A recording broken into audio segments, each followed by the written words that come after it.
Internet, hello and welcome to OKLCS Spring 2018 Diamond Capped Week 5. I'm Alex HNA22 and we know you missed him. It's Benjamin Beniona Morales back here once again in the flesh, here to cast 4 games of Diamond Capped with me. I'm very excited for today's game. It is week 5 in the OKLCS. I believe we're starting with Landsnake versus Wadu Heck. Yep. We'll be going down the schedule. It's posted on Facebook and Discord, I think. So it's posted somewhere. If anywhere, it's definitely on the GetRec.club website. We always do straight down the list as far as games go. So now there was a patch change this week, which means that Too Fast, Too Furious versus Oklahoma Good Diamond Rush. Yeah. That is going to not be available. It was Oklahoma Good Diamond Rush's victory over Too Fast, Too Furious. Unfortunately, we can't show that game to you because of the patch change. We don't have the capacity to go back and watch previous patches. But in any case, Alex, please relay to Ben that he looks very MILF today. Thank you. All right, but without further ado, we'll go ahead and get into our first game of the day, which is between Landsnake versus Wadu Heck. And here it is. Landsnake coming into this game, they are 1 and 3 coming in. Wadu Heck at the other end of the spectrum, 3 and 1. Going into it, there's no volume. Oh, okay. That's fine. But people should hear you a little bit better because we're actually using the mics on the headsets nowadays. Oh, okay. Yeah, that was a change we made last week. Oh, so I actually have to put this in front of my mouth. Got it. Okay, I won't touch it anymore. We do see a start with an invade, a double invade, opposite sides of the map, symmetrical, from Wadu Heck, and from invade. Would you say is better? I'd say Fresh, mostly because Jarvan's doesn't do anything level 1. Yeah. Or I just use damage. I guess it just depends. Like if who they bumps into who, right? If they were to collide, yeah. If they all face check into an Alistair, he just gets an easy walk up and knock up everybody. Then cowbell. Okay, and so it'll end with 1 ward being placed from Wadu Heck to spot out for a cheese level 1, and then a ward being placed, 2 wards being placed for Landsnake, 1 in dry, 1 in the central red bush, in the upside, and it looks like Sci-Fi will be starting the enemy red buff. Red buff here. Oh, actually, BK and Player 1 are actually on their way up to that red buff as well. This might be the early 2v2. Gonna face check into Snek, and that means Player 1 is gonna take about half of his health bar. Throws down the Demacian standard just to say, get out of here. W, so no body slam available there. But that is a lot of damage. Yeah, the W does give you a lot of damage. Looks like Snek just gonna bully them away. Echoed Voice comes through trying to support them, but TF is intercepting him. Smite fight. I find it. I think, yeah, Sci-Fi should get it with the W execute. Or not an execute, but W smite. Yeah, that percent HP damage really helps. Jarvan probably already consumed his Demacian standard auto attack. Or, I don't know what it's called. Oh, you mean the passive, the standard. Martial? Yeah, martial cadence, that's what it is.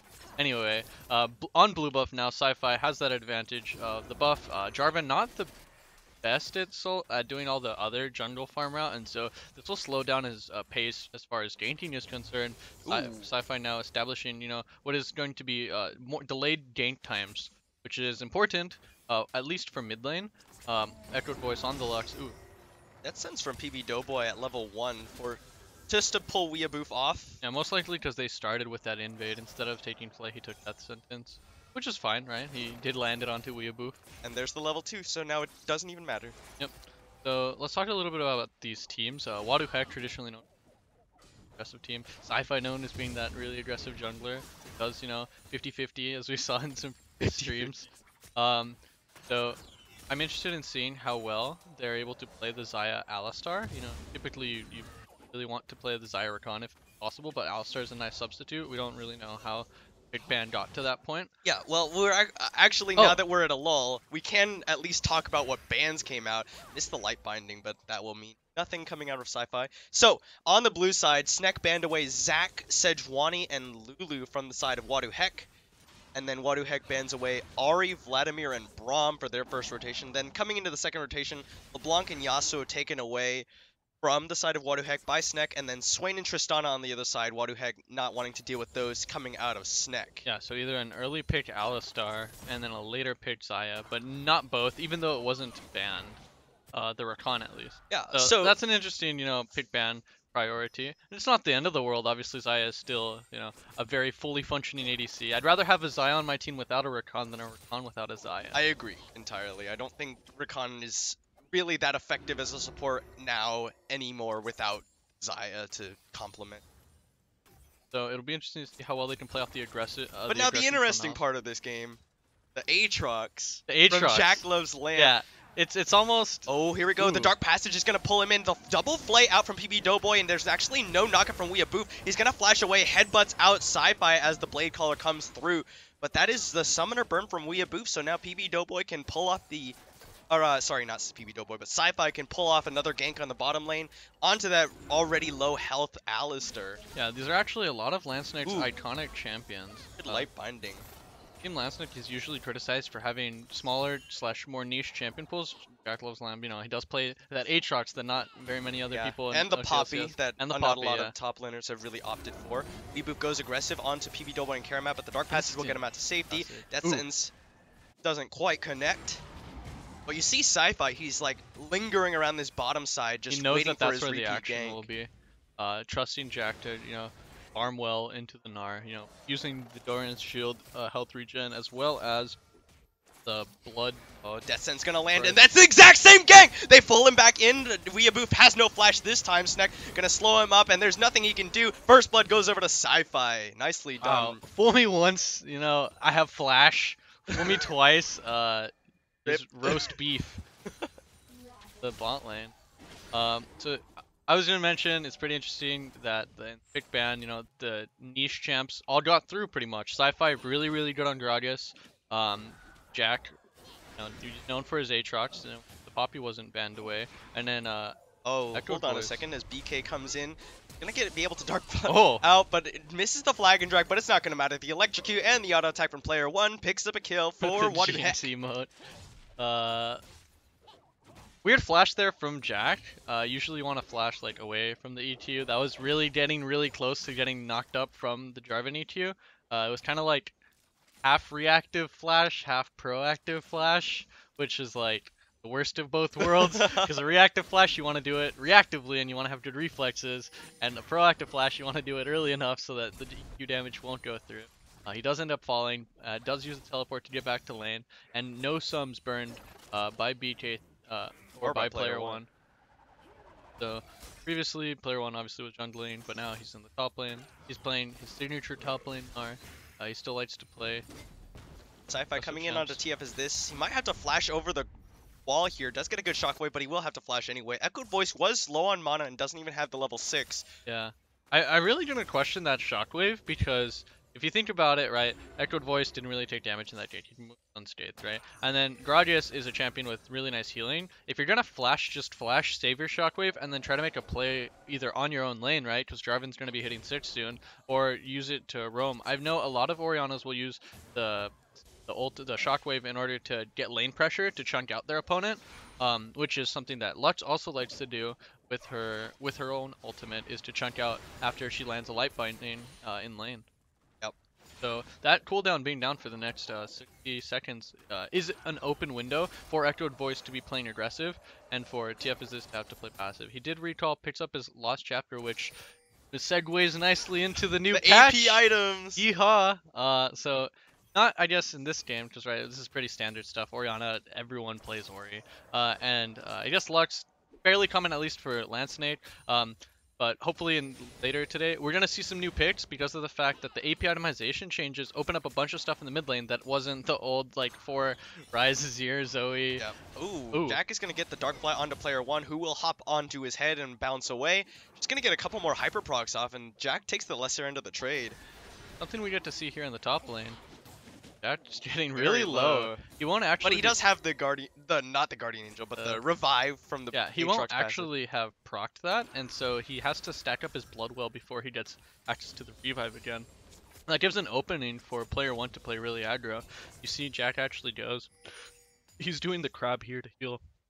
He's going to be missing out on a lot of farm though. So smart of Jack, does play the Aatrox, does know, oh snap, I messed up. But unluckily, he does have to go back to lane. Is building. Ooh, BK? What was he trying to do? Was he trying to solo out that Mountain Drake? Because he's spotted immediately by Sci-Fi. There's the explosive cast, forced the flash away from BK.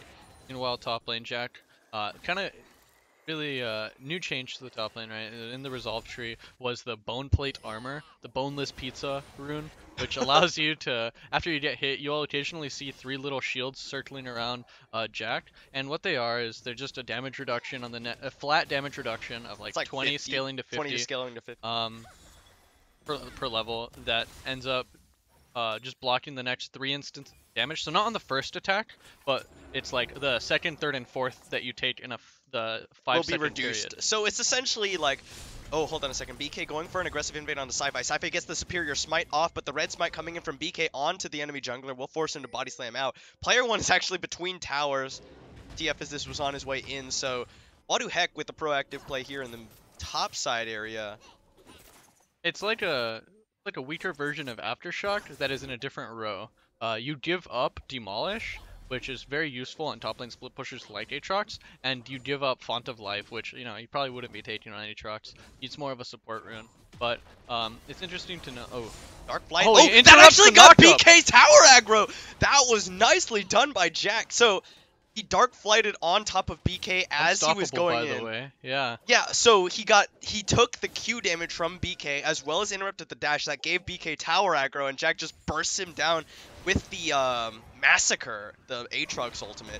Now player 1 just gonna jump Massacre onto not him. He's got the available flash here. Gnar, but he doesn't find the stun, and that means the wallop will come through. Jack gets a heal from that big auto attack, and here comes Sci-Fi. Player 1 is now in a bad spot, no flash, but Sci-Fi misses the body slam. That was an unwarded bush. That what zombie ward was for Team Wadu Heck, and so that went ahead and missed. Oh, but he does have the blue down. smite. He does gonna get the slow off, but Weeaboo flashes, gets the combo onto Sci-Fi as player 1 jumps away. See bone plate armor there on display for Weeaboo as well. Aftershock damage to it. Right. Interesting. And so, Sci-Fi whiff and a miss, but that will be a nice little... So talk to me about TF as this. He has a tier in addition to the Lost Chapter with the AP item change. I wonder what he might be building. Well, if you remember from the patch notes, tier and Lost Chapter are now like the heavy mana intensive build that you can go, which allows you to build into the new Seraph's Embrace, which is pretty good because it gives you that shield for later game team fights. Now, Lost Chapter builds into 3 things. Instead of Seraph's, she could have gone for the Luden's Echo, which functions exactly like the previous version, except instead of giving it now gives mana. And CDR. It does have yeah, CDR. and then all 3 of them will have 20% CDR, but like buying a second or a third one gives only 10%. 10, because like it's 10% in stats and then 10% as a unique passive. Yeah. And then the other one is the GLP, which functionally remains the same. It has lost some health, and I think maybe gained some HP. It's lost some mana. Gained some mana, yeah. And some CDR. And the CDR, yes. Jack is going to go aggressive onto player 1. Dark Flight comes through. Just going to auto him down there. Meanwhile, Death Sense has landed. Explosive Cast goes wide, but it doesn't matter. BK just gets autoed down, and Jack actually walks away. With the bone plate armor mattering right there. And yeah, I don't think he even burned his revive passive, so...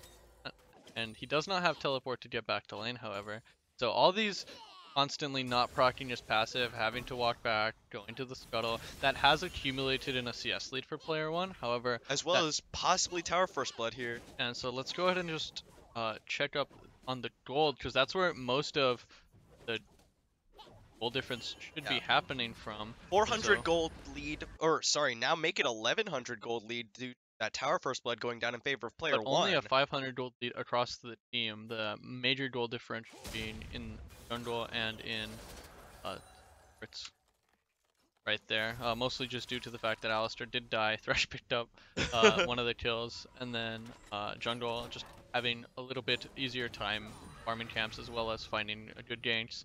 I imagine that Lux ultimately benefits from the AP item changes, right? Because now you can rush the Luden's Echo, which is kind of the burst item you wanted on Lux in general. Time for Miracle's taking a lot of damage here. The Flay backwards will Featherstorm to dodge the Death Sentence. I would have liked to see PB Doughboy exhaust there and just do a little bit more mind games, yeah. Because if Time for Miracle does just use the Featherstorm just like that, and hold on to the hook, and then do some montage play. If you're playing Thresh, you gotta go for those montage moments. It's cool to mentally outplay people.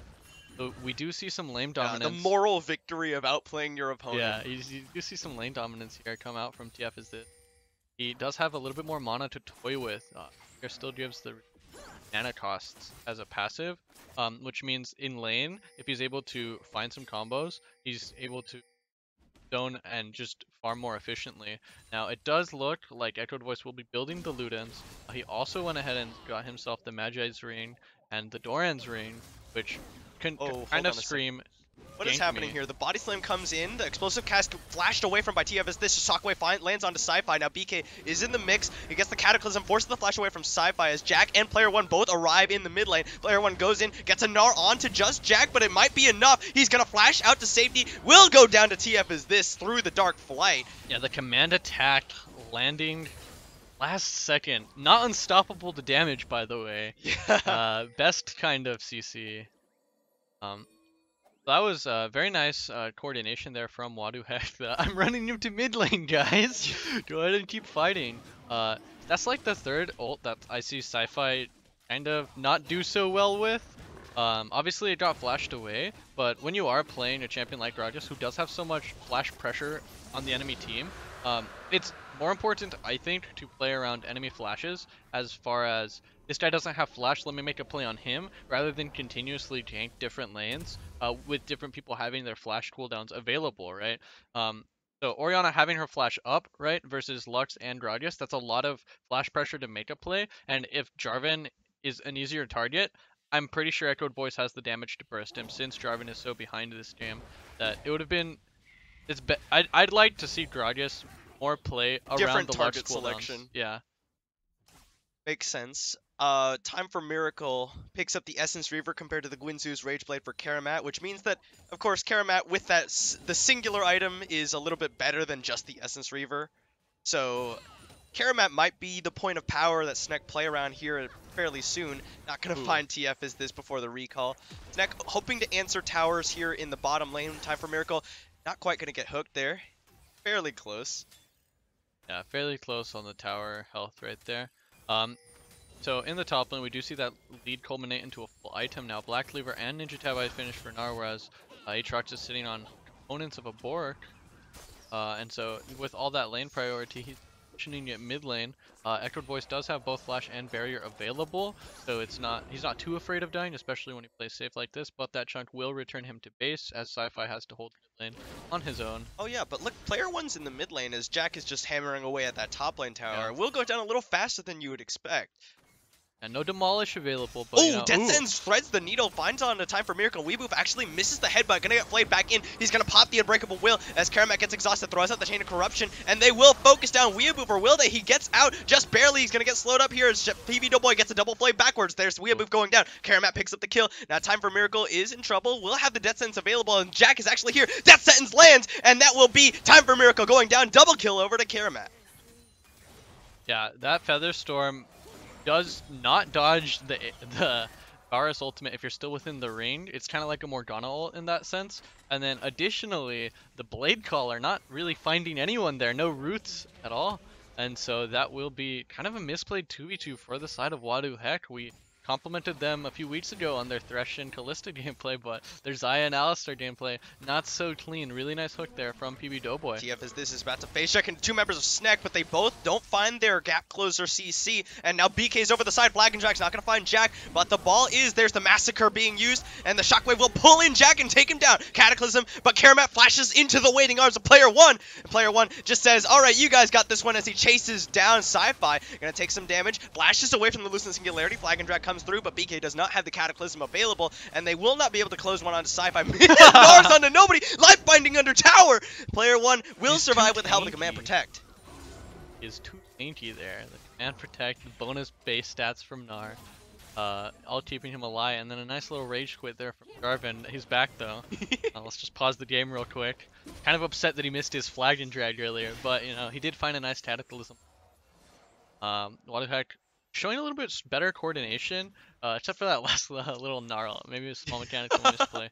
Showing a lot better coordination when they collapse on plays, but a little bit more misplays individually, I guess. Jack Love's Lamp does finally have the Blade of the Rune finish, but player one with the Hex Drinker in addition to his Black Cleaver. Now Jack trying to stop BK. BK will pick up tower aggro thanks to the Cinder Hulk, but it will not matter as they close out the tower. 2 towers to 1 now, and 400 gold in the lead. It's Wadu Heck.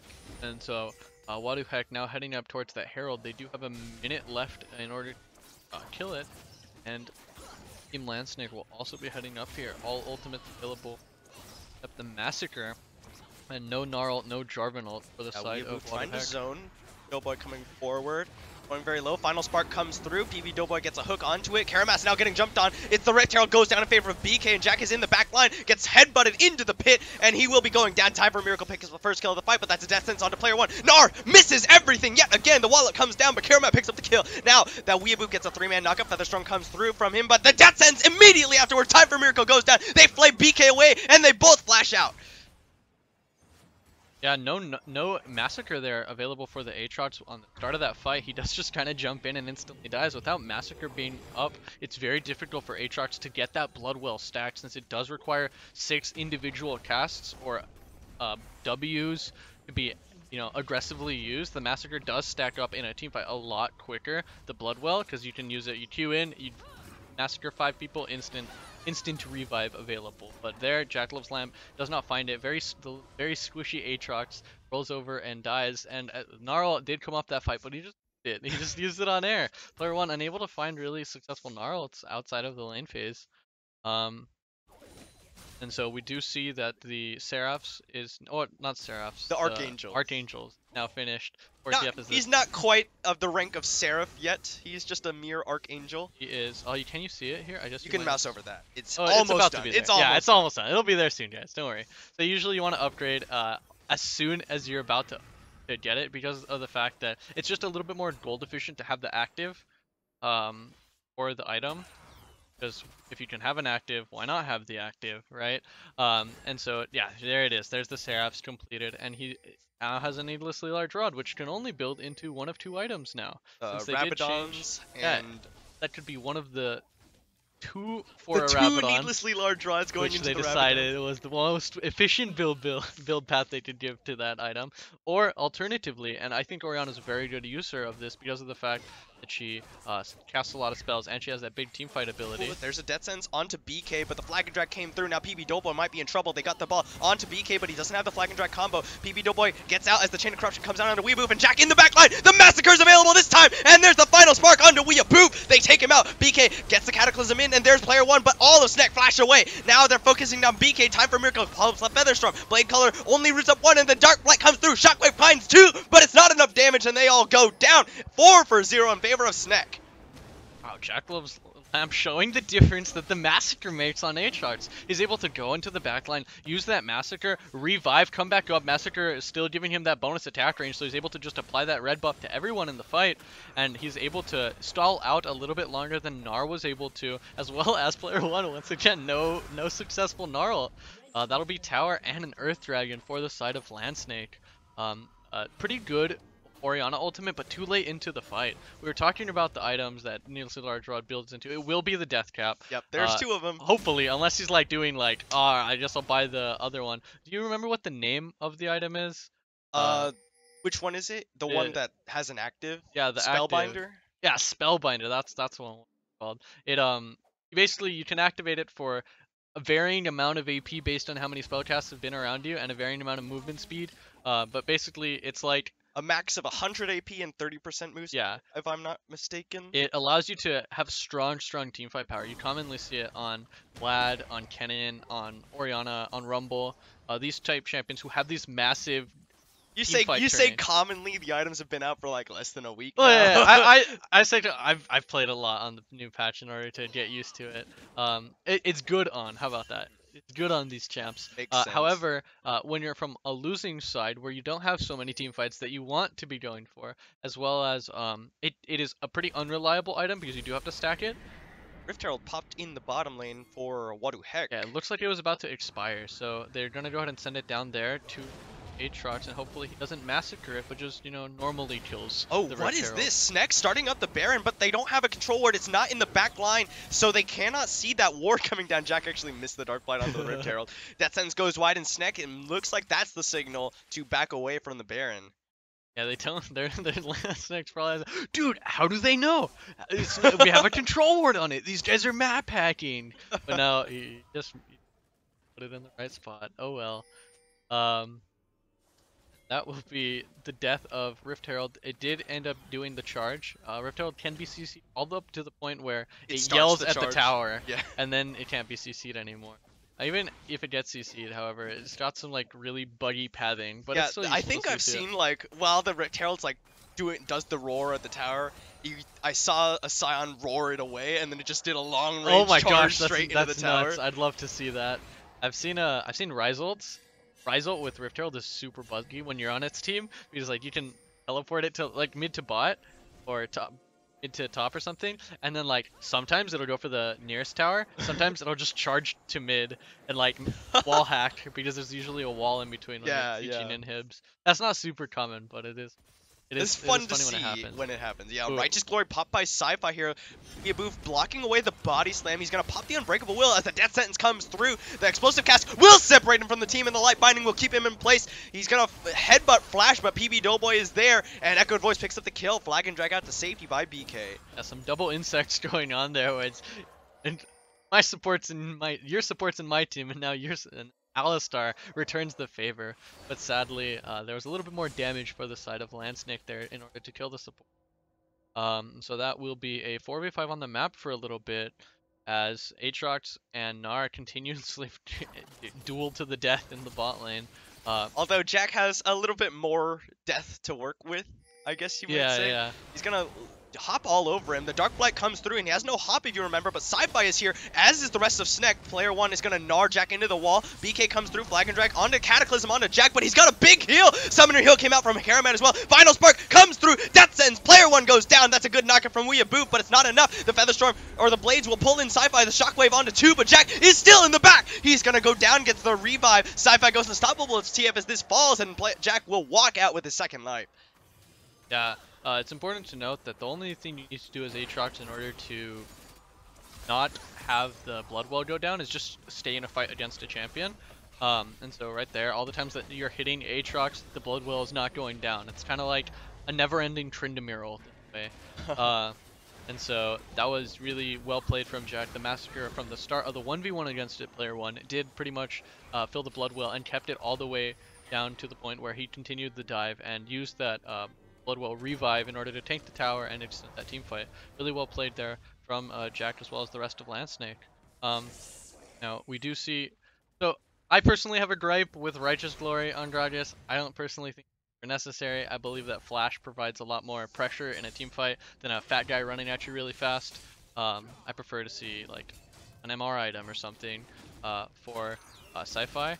Also, Righteous Glory isn't the most efficient tank item as far as like stats are concerned, because of the fact that a lot of the gold is it's gold efficient, right? But it is, but it's not. Yeah, because it's a cheap tank item. Yeah, I guess. Like so, as you get later on into the game, you'll see that, oh man, I would have so much more stats just by building Randuins. For example, Randuins, or like I'm saying he needs MR if he's going to be building the Frozen Gauntlet, which I love on Gragas. It gives you so much teamfight pressure.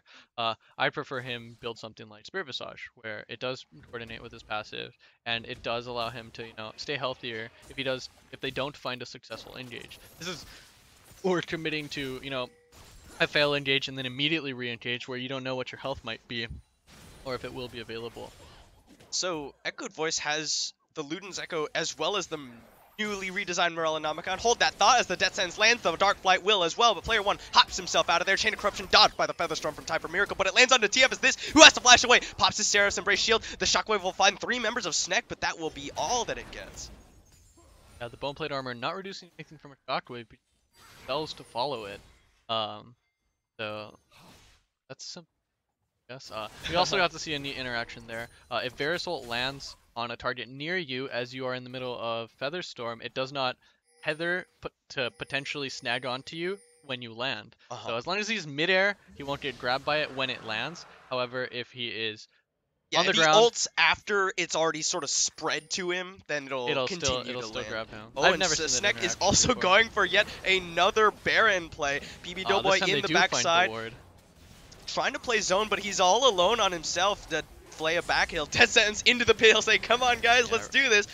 It's getting really low. Player 1 gets into the pit, as does BK. It's very low. Sci-Fi goes for it, and it's secured by Snack. Player 1 has already used his Gnar, and there's the Featherstorm coming out with a Cataclysm in. PB Doughboy going very low, but it will be BK the first to fall. Final Spark across multiple members as he gets the distance, plays them all back. PB Doughboy past the stopwatch to stay alive, and Time for Miracle will fall down. Triple kill for Karamat. The Shockwave will finally take out PB Doughboy. The Body Slam Flash from Sci-Fi will secure TF as this is the ace for Snack.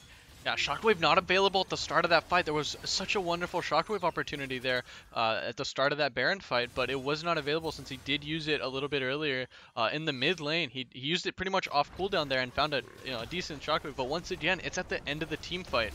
TF is this, shows that he has the mechanical skill necessary to play Orianna, but he does not have the, I guess, decision making or the fact that Wadahek is taking these fights 2 back-to-back, relying on that Orianna Shockwave for disengage. And that will be an inhibitor as well as a Baron, and maybe a second inhibitor. Yeah, Jack teleported into the bottom lane, takes out the inhibitor with those Baron inhibitor up tower. waves. Inhibitor's still up, at least in the bot lane. So that'll be 2 towers and an inhib for the side of Lansing, as well as that's a pretty the fresh Baron Baron. Plus There's still the 4 for 2.5 minutes on it. Ace for 1 or 4 for 1? Ace for 1. Ace for 1, yeah. So a big swing in favor of Snack. They are now just under 12k gold in the lead over Wadahek. It's very difficult to see Wadahek coming back from this game. The only things I could imagine would be, landing a massive wombo combo with Xayah featherstorming, or not featherstorming, with Xayah just ripping everyone with feathers, as well as, the Narvin, Orianna. You have Narvin. You got the Narvin. You got the Narvin. You got the, how do you want to, Aliana? Oristar. You got the Oristar. The cow deliveries. The cow delivery is the good old traditional, okay. The traditional name for it. Whenever Aframood did that big Alistair Orianna ball play. You got the cow delivery. So you got the Narvin, and you got Xayah just tossing feathers in every once in a while. Call it more cow ball? Question mark. Oh my gosh, it's relevant because he's wearing the skin. I'll let it pass. If he was like Matador, or if he was a Golden Alistar, I'd have to cringe. And so this will be the top lane. It's interesting to note Jack is not splitting because he does not have teleport. Could be, however, as long as they decide to play a little bit safe, but they decide that since Jarvan does have flash and ultimate, they want to play it a little bit safe. They do continue to 5-man siege the top side. Bot lane is slowly pushing in on the bottom side of the map, and it will be pushing in towards that inhibitor, and maybe they will rotate down when it... Have you noticed the Zeke's convergence on Sci-Fi linked to Jacklove's lamp? Oh, that's a good light binding. Final Spark gonna come out, but the Chain of Corruption will come in, and there's TF as this just dies. Sci-Fi goes godlike as he's tanking up the tower. Jack is just in the backline, hammering away. A Time for Miracle. Weeaboo now getting focused down. Jack is still alive. He gets Nard away from the team, and the double kill comes through. It's 3 for 0 in favor of Snek. What an amazing team fight there from Sci-Fi and from Jackalove's Lamp. Yeah, you mentioned the Zeke's convergence there at the very end, and it was relevant there at the end, and so nice way to close out the game. It's pretty good on champs that have a lot of AD, and when Aatrox does fill his blood well, he does get a lot of base AD added to his champion. Yeah. But that will be the victory. Yeah, Snek taking the victory over Wadahek. I guess you expect no less of the last of the Aatrox players. But up and coming rework in the next 8 months. Snek will take the victory over Wadahek in game number 1 of the day. We're gonna take a short break before we get into the second game of the night. Thank you all for watching, and we'll see you in just a bit.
Internet, hello and welcome back to OKLCS Spring 2018 Diamond Cap Week 5. We just saw Snek take a victory over Wadu Heg to go 2-3 after 5 weeks. And our next game is between United as One Diamond and Reign of Kings. So without further ado, we'll go ahead and that game. It is, of course, United as One Diamond on the blue side up against Reign of Kings on the red side. Both United is One coming into this game 1-3. Reign of Kings at 1 win up, 2-2. Yeah, and Random Team's coming in from a pretty devastating previous week. Yeah. A whole bunch of Diamond Rush. Unfortunately, United has Beniona won. was not here last Also week. coming in from a loss. United is One, yes, also yeah. coming in from a loss. So both of these teams looking to go up in the standing. Yeah. From You this missed. game. You weren't here last week. You missed my rock bottom joke. Good one. Haha. Haha. Haha. By the way. Haha. Good joke. All right. And So in any case, on the blue side, United is one. They banned away Thresh, Camille, and Ornn from Reign of Kings. On the other side, Reign of Kings take away Kha'Zix, Tahm Kench, and Jarvan. And then in the second rotation of bans, 2 more top lane bans, Kennen and Alawi away from Reign of Kings, and then Rengar and Jax taken away from United as well. And so we get to see that new Rengar, new reworked Rengar on the ban list. King Mowgli is known for having played. I think he played it before the rework, so Has historically been more comfortable on these aggressive yeah. junglers, and then Rengar, getting a little bit of a change that may or may not be good. I don't know. I'm pretty sure Rengar mains are like it, and it's Yeah. supposed to be power neutral. Whether that is, I think it's bad for design, but consult your local solo queue. consult your local Rengar main. And so. But instead, it will just be the Sejuani. So this game we have new. It's not new. It's Swain. Swain in the top lane versus on United Titus. Playing Swain in the top lane versus Benionis. It's the good old new Swain. Well, new Swain. USSR Mowgli on Sejuani and Hastega on Zac. King Leroy on Anivia versus Edramtor. Dazzle from King Nope. Will chunk out baby. Yeah. This is Edramtor's signature and basically inarguably strongest pick in the mid lane on the side of United is one. Has shown a propensity for the Vladimir. We'll see how well he adapts to the new AP items as Sickly and Baby Fufu hit their level 2 first and force away King Nobody and G Buttersnap. You do know that Vladimir's a contested pick between both top laners and mid laners actually play it, and so his first pick in the pick ban. Oh yeah, but I do remember that in the matchup between GSM and Reign of King, either top laner was particularly not proficient proficient on the lad, but it was picked. How about that? King Leroy throwing out the Flash Frost. And then in the bot lane we have Zaya and Art versus Tristana and Shanna. So once again, no dual lovers in the bot lane. Derek can be a gay lover, but Janna sells herself for $2.95 a minute. And so, knowing that, let's talk about what we expect, I guess, both jungles to do on these meta jungles as far as the lanes are concerned. The only speaking of which, the Blade Caller came through. Summoner Heal from Sickly will keep Baby Fufu alive, but that was a dangerous spot for Baby Fufu as Hastega now getting invaded by Mowgli.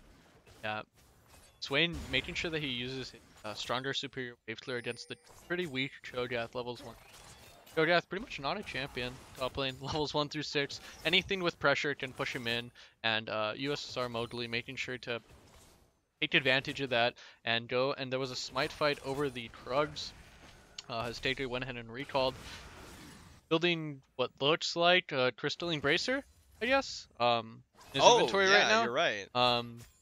We didn't talk about the smite changes last game, so I guess we can talk about them now. There's no green smite, guys. Yeah. That's gone. And so green smite. King Nobody gets another dazzle off on a Baby Fufu. I wonder what Zac will build, because red smite, like I can see red smite on Sejuani or even blue smite, right? If you want to get more CC in her kit. But like, what does Zac take? I guess blue, because maybe you can high five them with the stretching strikes a little bit easier, but. I mean, the red smite always gives. I mean, red smite taking red smite defensively. It's not the worst. Like the damage reduction onto whoever's hitting you the most. And I guess it could kill Vladimir mid pool. Ooh, Hastega getting jumped on by Mowgli. That was blind too, so he just went to go take away the blast plant, which doesn't spawn yet, by the way. That was also a change. It doesn't spawn until around 5 minutes. So that was a blind charge. Benionis turns on with the Vorpal Scream on Unix Titus, but not too much damage to turn back around. A nice little grasp little dab there. Every time Cho'Gath autos, it looks like he's dabbing. He has like these oversized arms. Yeah, Rupture is gonna land on the Unix Titus. It will just mean a little bit more damage from Benionis as he pops all of his abilities. Another dazzle onto Baby Fufu. Gotta be careful, but the Howling Gale will fly across. Sickly will force away G Buttersnap. Yeah, and so we do see CS is even in the top lane, relatively low in the mid lane, as Leroy is forced to first base, does not have teleport on the Anivia, instead opting for the cleanse versus the Sejuani. Can get very, very ugly if that lane starts going down. The Anivia versus Vladimir matchup, from what I understand, it's Vladimir can push around / bully the Anivia early, does offer a little bit more damage, and obviously any champion like can't sustain against Vlad just because hits sustain. Yep. But then like after level 6, It's the Anivia, cannon there. it's the cannon. Anivia has Feels bad. an easier time. Just wave clear with the ultimate, Yeah. force him away. The wall and the Flash Frost are both generally very good against the Vladimir. Forcing him to cool early against the Anivia Flash Frost, and being able to allow him to stay in that Blizzard and allow for an easy, relatively easy kill. So here we get to see level 6 Anivia now pushing at the Vlad, much better than the Tides of Blood, which will basically be how the lane goes from this point forward. He based for an early tier, which allows him to keep that Glacial Storm active a little bit Control ward drop by King by easier. Mowgli doesn't even spot it really. Yeah, he just walks right past it. So Random Kings does know Mowgli's there. You see the yellow ping dropped on the map. Leroy just now deciding to go. Doesn't hit those casters. Unlucky. Hastega will clear out some vision himself. Full ward for the ward. And that will be the soccer ball dropping on the floor there. So we get to see some control wards all dropped on the top side. So you think with the changes to Merlinomicon, where it applies grievous wounds at all times now, as opposed to below a 40%. Yeah, below 40%, generally a nerf to a lot of these sustain-oriented champions, Yeah, like the Swain. Vladimir, the Swain, the Zac. I Mundo, guess the Aatrox if you're playing against Snek. Aatrox if you're playing against Snek. Mundo if I know Hastega's bust out Mundo sometimes. Yeah, for sure. The issue is that since Morelos isn't the first item you build anymore, it's typically you do want your mana items, you do want your CDR items. Morelos now gives neither of those. It gives instead flat magic penetration. It's now seen as a second or third item in a build. Yeah. So Morelos is an option for King Leroy this game, as well as, you know, old faithful Executioner's Calling or Bramble Vest on Beniona if he decides to itemize that way. Grievous is now available to all classes, except if you're a support, I guess. I mean, you could get the 1,000 gold Bramble Vest, right? If you're a support? I meant AP support. I meant AP support. Oh, If you're a okay, tank like an support, enchanter yeah. support. Yeah, if you're an enchanter support and Oh you yeah, build Morelos, Unix Tide is all the gonna pop birds are the ultimate gone. as Mowgli comes in here. Beniona gets pulled back in after the Arctic Assault. There's the slow and there's the stun after the flash. Beniona will be going down here. The rupture comes through, but it's not enough as first blood is picked up by Unix Titus. So Swain really good with those CC champs. Sejuani brings a lot of stuns, and as you saw that knockup for Swain to get that bird Pull. What's it called? I think it's just as passive, but I don't know what it's called to be honest. Like Dark Hand or something. Dark We'll check. Ravenous Flaw. What? Oh. Okay, that sense it's cute. Okay, Ravenous Flaw. That's not. We'll just call it the pull, man. That's a lame name. Yeah, Hastega Ooh. comes in with the Elastic Slingshot, and here's Beniona. He teleported back in there. The Let's Bounce comes through, and he's gonna abduct Unix Titus into the tower, but he didn't pick up tower aggro, but the Rupture will land on a 2, and the Feast comes through. Beniona picks up return kill. Oh, Mowgli fails the Direst Flash. He's gonna Arctic Assault out, but Hastega is gonna flash for the slap, and it will be Mowgli going down double for Beniona. Yeah, so Beniona quickly Oh, teleporting there's the up Blade there. Caller coming through. Dazzle and Baby Fufu will use the Monsoon and his flash to get to safety. Yeah, really nice disengage, quick and easy there from Baby Fufu. Before The the Blade Thunderstorm Caller. flash forward, the Summoner who Oh, comes he out, and the sidesteps. exhaust from G Buttersnap, and there's the Cosmic Radiance being used by King Nobody. Sickly is exhausted at the same time though. Summoner who comes through, and there's the rocket jump forward. A Sickly now in the middle of no man's land, but there's no mana on G Buttersnap. King Nobody just autoing down onto him. Howling Gale comes Now across, zoom. and yeah, that will be the end of that. That's the crit Anivia E. Does you know if Ronduin still reduces that? I don't believe it does. They probably I think took that out. Alright. They ought to have. at Quest completed there for Tarek. He will be able to place. Ooh, reports King now. Leroy is going to force out the Sanguine Pool from a Drantar, but a Drantar has the Hemo Plague. Leroy has to flash away from it. Yeah, respecting the Vladimir damage, he does have Ignite available. Dazzle comes through, but he misses onto both members, but Sickly taking a lot of damage. He'll get the shield, the and he'll combo! rocket jump. He'll rocket jump out to safety, flash away. Howling Gale comes up. Mowgli is doing what he can, but he doesn't have any more slows, and Sickly might be able to make it out of this one. King Nobody going to auto onto him. Misses the second proc of the W. Sickly's got sidesteps for days. That was such a clean combo on Trist. Nicely done by Sickly and Baby Fu. There was quite a big misplay that we should talk about from King Nobody and G Buttersnap there. Earlier. King Nobody used the Cosmic Radiance and then exhausted as soon as the invulnerability hit. Really just not an effective use of those abilities. Your ultimate gives you 100% damage reduction, and exhaust gives 60 or 40. I don't I think remember. it's 40. I think it's 40. it gives damage reduction, and so There's really no 100%. point in overlapping those two things. Absolutely, and so that's got to be a mistake that bit them there, because now that that's one less thing that's stopping the Tristana from going in and doing that quick combo that she does have available past level 6, because for some reason Riot decided to give her 300 damage point and click nuke. But luckily it and is a 10,000 range jump on an ADC. yeah, resettable, by the way. It is however nerfed on this patch to have a longer cooldown at later levels. So it is a little bit more punishing if the Tristana gets caught out of position. However, if she uses it aggressively in lane like that, it'll be a while before she'll be able to use again as that point and click nuke. But it's all worth it in the end, because now Sickly has a kill up. And G if you think Buttersnap about down it, Xayah had 3 barriers that she basically had to go through there. Or Trist had 3 barriers that she had to go through to kill Xayah there. The Taric ultimate, the exhaust, and as well as the very aggressive flash Featherstorm there from Lee Buttercup that he missed on to Baby Fufu. Buttersnap, my bad. Onto Baby Fufu earlier, that he went for an aggressive kill, but it ended up using a defensive tool like that in an aggressive manner, and if it doesn't pay out, it does make the short range 3 members of United just want to hear play. Baby Fufu and Sickly trying to run out the other side, but Baby Fufu probably just going to be giving his life for it. Dazzle will come through. They're going to focus on a G Buttersnap, but there's Cosmic Radiance, and here comes Hastega! It will knock him up, but here's King Leroy. The Flash Frost will land, and the Let's Bounce takes G Buttersnap to his doom. Rocket Jump forward from Sickly. Dazzle will land, but King Nobody's still getting aggressed on by the other members. There's the Buster Shot as Sickly picks up another. He's going to go very low, but he will Rocket Jump out. He will die to the Red Smite from King Mowgli, or rather regular Mowgli, or USSR.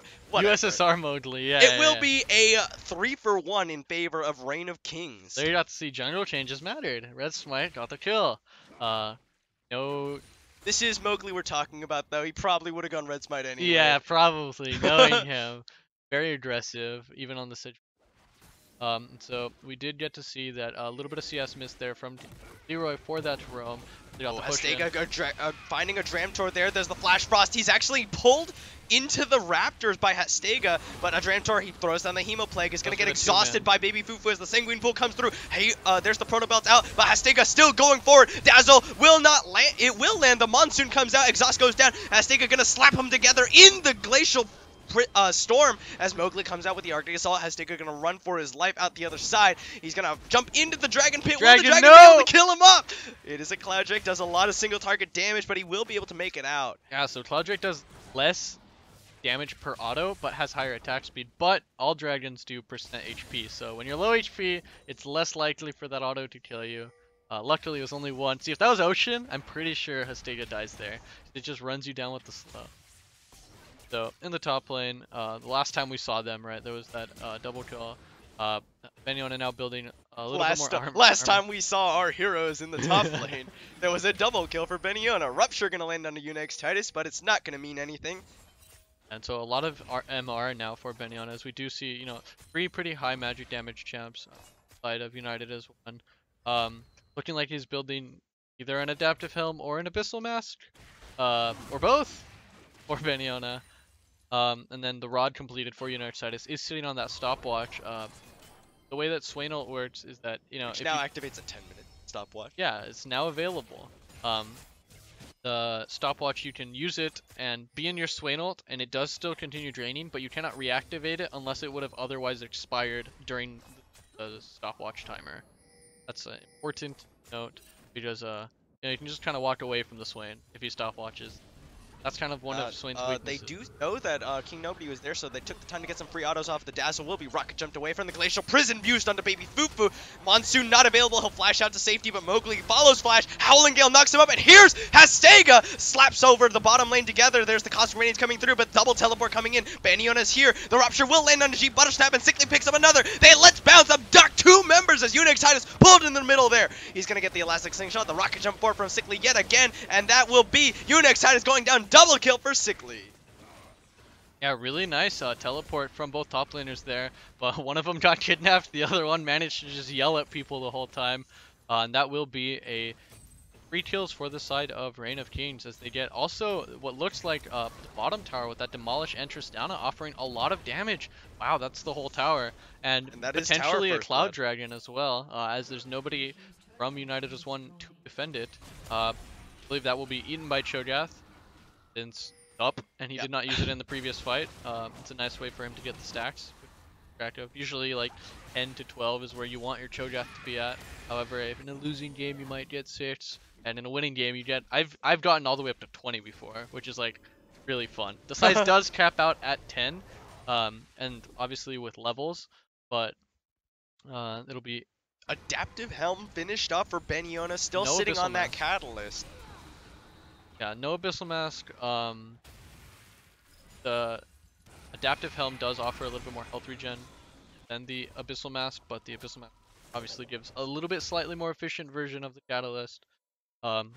This is useful against the Swain and the Vladimir once he gets some CDR, because he can reactivate his spells multiple times in a row.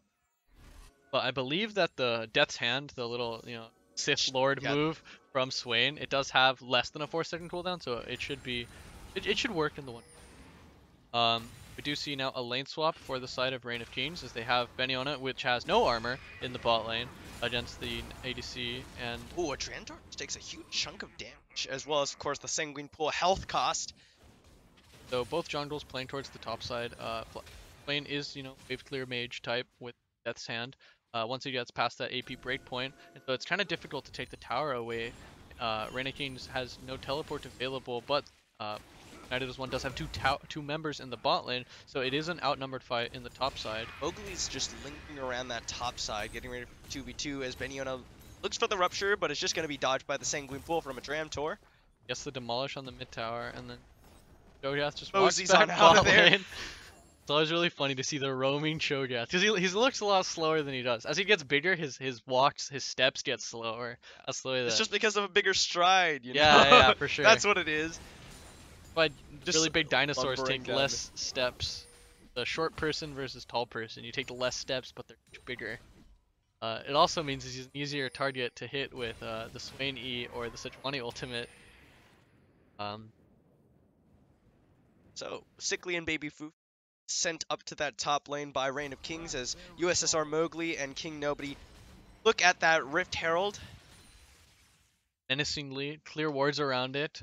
No teleport available for Beniona, so if they do take a fight, now that Taric is top side of the map, it will be an even numbered fight. It is now Leroy went ahead and backed, so Beniona takes care of the mid lane wave, but it is Zaya basically playing catch up in the bot lane. She is behind on items compared to the Tristana. There is a total of 4,000 gold lead for the side of Reign of Kings, and so all this stagnation, is good for United as one, as Reign of Kings struggles to get that Herald or a tower relatively quickly. However, this might be the tower right now in the top lane. Second tower going down, and Hastega thought about that elastic slingshot in, but thinks better of it. I always tell people, cast it, but don't let go of it. you look at your minimap takes about first. half of his HP, but trades it back onto King Leroy as Hastega comes gets in. right back. Hastega has not finished a jungle item. Yeah, is he instead went just straight for the Warmogs. Do you have the health for it? Yeah, right? Looks like well, it. it's, what is it? It's like 2750. He doesn't actually quite have enough I mean, HP. he'll get it next level. Yeah. He's level 10, whatever. Leroy and Beniona here. Dazzle will go wide, as will the Rupture. Yeah, so interesting he's not finishing the jungle item. Obviously, you still get the same amount of experience just sitting on the talisman. Hunter's Talisman. And you don't need more mana regen, which the upgrades do provide, so Zach can just sit on this because there's no wards. Why would I upgrade my jungle item, says Zach. The Bombies offers enough jungle clear, I guess, says. He is missing out on the percent bonus HP. Bonus max health, I mean. But yeah, but in general, oh, that's a good never move. Onto Sickly, Dazzle will not be found, and their Sickly actually, or Adramtor actually getting rooted up by the Flash Frost. He goes into the Sanguine Pool. Cosmic Radiance will land, and Hastega just forces them away. Decides against flashing forward to give a double high five there, slap together. That will be as Adramtor did both have his Flash and the Hemoplague available, could very easily have made an attempt to turn that fight, depending on the execution by Reign of Kings. So that's good discipline there. It'll be interesting to see if they decide to use the Herald. They've now sent their mid lane in order to try to break down that tower. But if you thought fighting against Swain in top lane was bad, how about you fight against a mid lane, where there's a little bit more protection from both sides, from both teams, keep that tower alive. I personally hate using Rift Herald on towers that are super low HP, and so it's because it does still do the same amount of 1/4 of the Herald's current health per crash, And so if they can manage to break down this tower without the use of Rift Herald, it'll be slightly more efficient towards breaking down future towers in the second ring.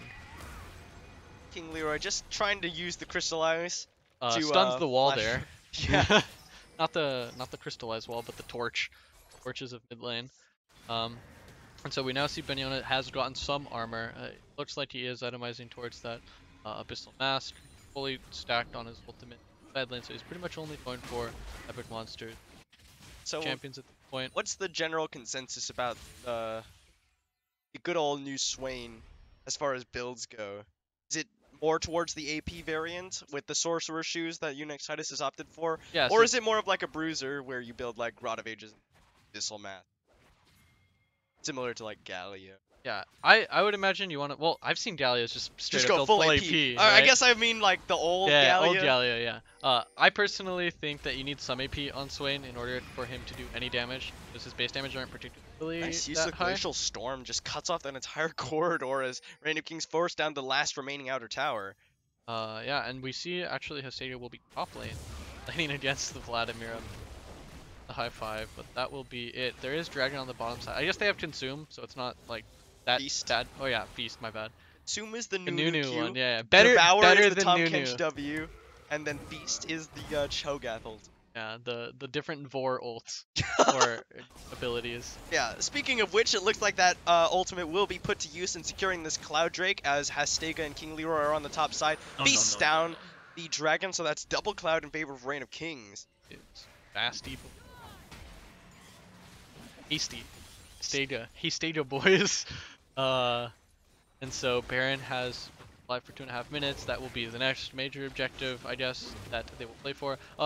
Interesting build. There's no static Shiv on this Tristana. Instead, she went for the Runon's Hurricane right. and the Executioners.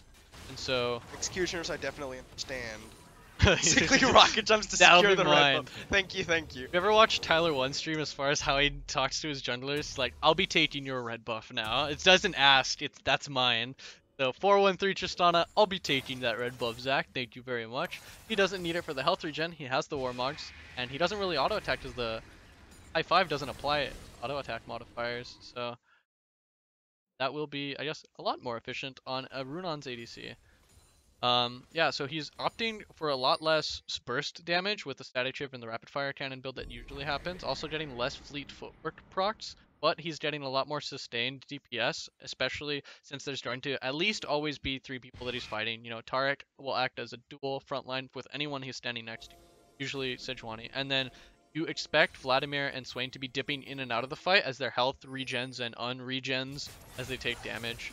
And so I really like this build from Sickly.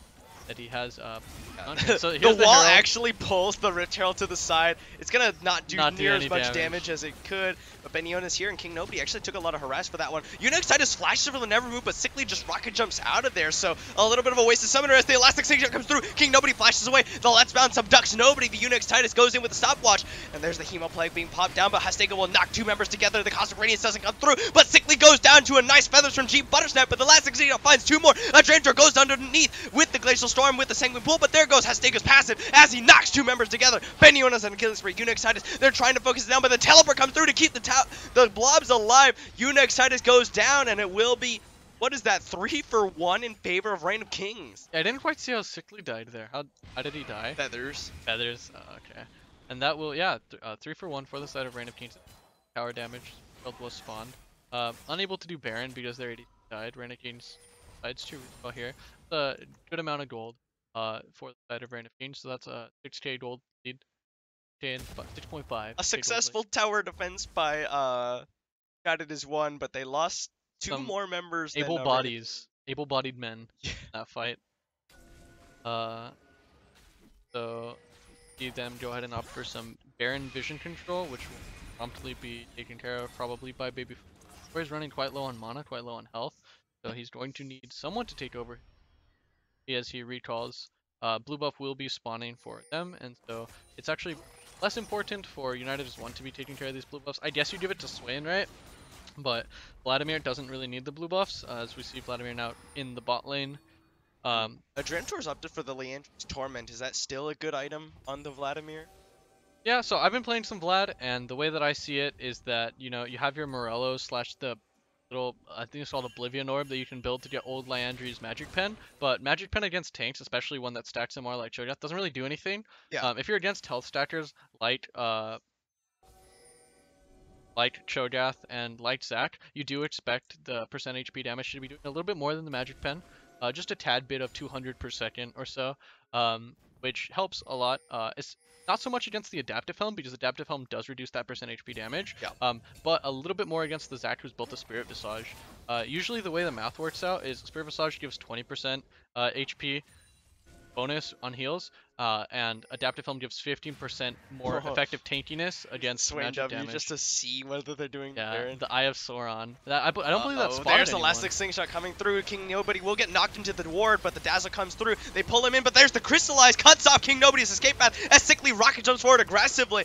Drantor and Cheap Buttersnap were there, but the Elastic Slingshot comes through. They get onto him. The Featherstorm comes through, but he's already attached by Hastega. Will not find someone to auto. The eyeball landed and a bunch of birds spawned. That is so cool.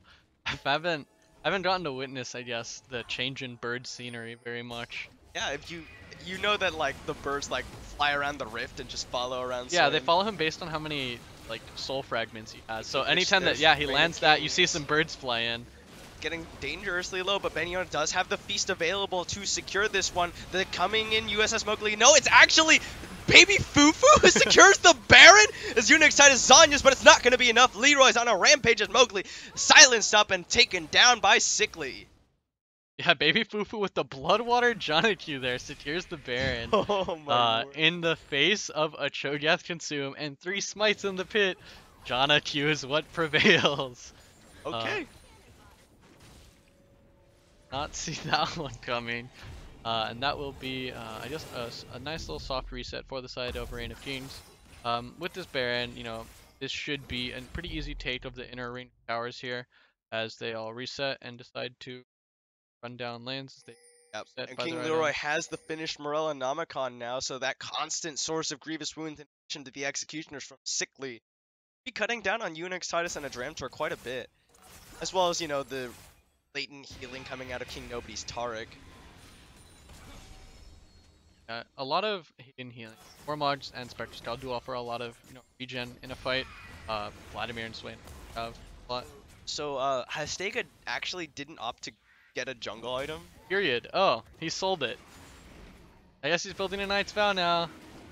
It appears to be the case. You're missing out on a lot of value that you could get out of the, Maximum health at yeah, the end of the percent game. max Yeah. health on Zac. But at this time, he just values more the earlier, unique item actives and passives that you get out of the Warmogs and the Spirit's Yeah. Message, and eventually this Knight's Vow. Gotta ask, how much is the Knight's Vow worth compared to the utility of a red or a blue smite, versus the bonus maximum HP from Bolt, which I think it ends up being quite a lot, because it's got the health that it normally provides.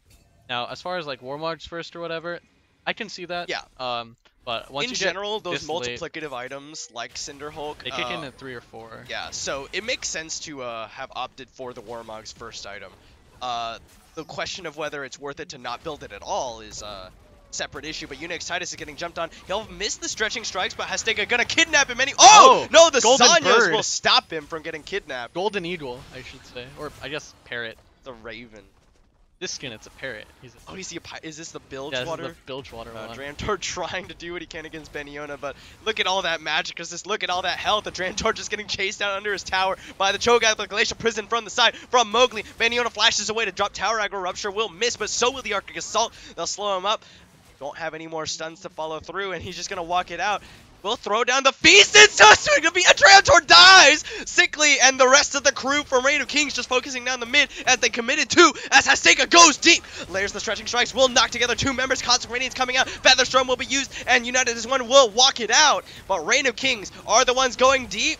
Hastega gets another stretching strikes, but the feathers will not find him. As Sickly goes in, exhaust comes down, the monsoon being used to keep him alive. As they jump forward, Sickly once more. Gee, Buttersnap Buster shot it down as the double kill comes through, and it will be Mowgli the next to fall. Triple kill for ADC of Reign of Kings. Yeah, Sickly making sure to stay just outside of range for most of that fight, abusing that extra Tristana range. And that will be the That's game. it. That's Yeah. it. They've got the wave, they've got the damage, they've got the demolish, and Sickly focusing down everything will end the game for Reign of Kings.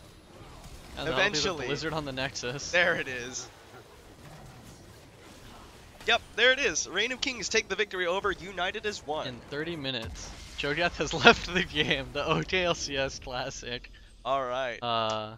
So Reign of Kings now 3-2 with the positive record back in their sights. Take the victory over United as one, who unfortunately fall to 1-4. Yeah, that's the current situation. So we're gonna take a short break before we get into our third game of the night. Thank you all for watching. Hope you enjoyed it, and we'll see you in just a few minutes.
Internet, hello and welcome back to OKLCS Spring 2018 Diamond Capped Week 5.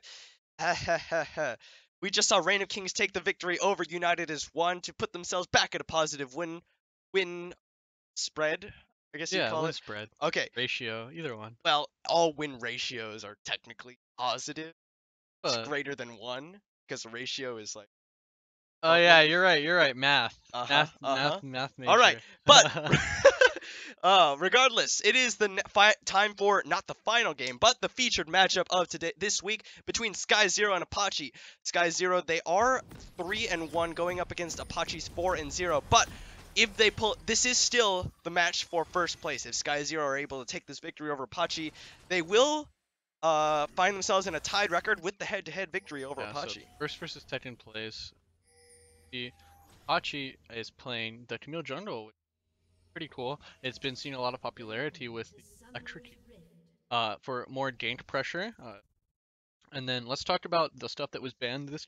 Yeah, so on the side of Sky Zero, they banned away Zerath, Tristana, and Zac in the first rotation. Jace, Xayah, and Skarner taken away by Apache as Sky Zero are walking into the enemy jungle looking for the somewhat delayed invade, but they're not spotted by Apache. Anyway, Lee Sin and Jax taken away by Sky Zero, by Sky Zero, and then Ezreal and Jinx, 2 more AD carries banned away from Katachi on the side by Apache away from Sky Zero. And now Sky Zero are rotating around, they're wrapping around for an invade onto Apache. Scappy misses the decimating smash, but there's a taunt coming through. He's gonna flash to taunt up too. They will get concussive blows onto multiple members, and Slappy will give up first blood to Garbleezy. Yeah, you've got to think that's a misclick there from Slappy. That will be first blood. Only one, luckily, for the side of Apache. Usually you expect a lot more, but, you know, they have a lot of AoE damage that they could have lined up there. I would have almost been hesitant to invade. You almost never want to invade a Scion, and you almost never want to invade a Taric. Imagine a world where Slappy gets a good Q there, and Himana is able to follow it up with the Dazzle, and then Renji decides, you know what, dude, I'm going to level up W here, get some true damage procs, and General Vici, meanwhile, the whole time, I just need presses E once, but, that would have been so ugly. One, I'm confused why they invaded. Two, I'm confused how hard they misplayed that. Slappy really dropping the ball there. Let's talk about Slappy's pick, I guess, going top to bottom. Slappy's running the Comet Scion, which has seen a lot of popularity in Korea because of how oppressive it is to lane versus. Usually they start the Roar of the Slayer first. Yeah, and I imagine that's kind of what happened, is because he probably didn't level an ability right away. Was getting ready to level Roar the Slayer, but then the invade happened, quickly leveled Q, but probably double tapped it, ended up throwing it the wrong direction. Yeah, makes sense. It'd be an unfortunate mistake. And there you got to see the Roar of the Slayer. Basically, the reason you take Roar of the Slayer and you do this Comet build on Scion is, I swear, I think Riot said it's bugged or something. It's got this fat hitbox that is so unavoidable, and like one of the harder abilities to dodge. It gives you a massive slow resistance debuff, as well as proccing the Arcane Comet that's basically guaranteed to land because of how strong the slow is. Garbleezy actually going aggressive on a Slappy though, and that's a good broken wings, just absorbs all of Slappy's damage. A really clean combo there from Garbleezy. He does the fast combo there in order to maximize his damage throughout the stun, and then disengage quickly away from the decimating smash there. Slappy now questioning his Doran's ring start, as if you do find these really short bursty trades on Riven, you can expect to win that lane. He did start the lane with an extra longsword, which allows him to break that Soul Furnace shield a little bit quicker. It's always a little bit difficult to break that Soul Furnace shield. Good interrupt on the decimating smash. Now Slappy gonna pop it again. Garbleezy will take it with his shield a little bit. Yeah, so you kind of have to time. A lot of these matchups are very technical, right? You've got to land that stun in the T stun. Garbleezy going aggressive onto Slappy yet again. Garbleezy has no teleport at the very least, so Slappy does have that summoner advantage over him, but he's got to be very careful as Garbleezy. But Aikado is down here. There's the Roar of the Slayer. We'll slow him up. Slappy flashes away from the combo as Garbleezy jumps back away. He'll flash out to safety, but Aikado will flash to follow. Gets the slow off. But Garbleezy able to make it back in. So, talking about the Camille, right?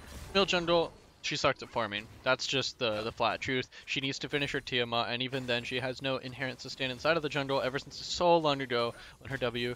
Randy Newman and Katachi going aggressive. There's the winner's bite. Will slow up Himana. Dazzle will find 2, and they will not find the concussive blows, except for Katachi flashing forward. There's the flash from the Unreal Obama as Himana, taking all the damage, will get stunned up. One more auto will be enough, but the Unbreakable comes through. Randy Newman will survive. Himana goes down to Katachi. Yeah, really nice stun combo there. They're able to get that flash forward from Katachi as he commits to the play, and they're able to just barely kill Himana there. Really well done there from SkyZero to find that kill. And then I guess back to the Camille jungle, right? Camille jungle sucks at farming, basically has to gank, and oh, this is going to be a very early Infernal Dragon. This will greatly help out Riven in top lane. This is, and, you know, with Himana going down and General Vici being zoned away by Katachi, I don't think that Renji doesn't have the mana, but the Summoner Heal comes out to keep the Unreal Obama alive.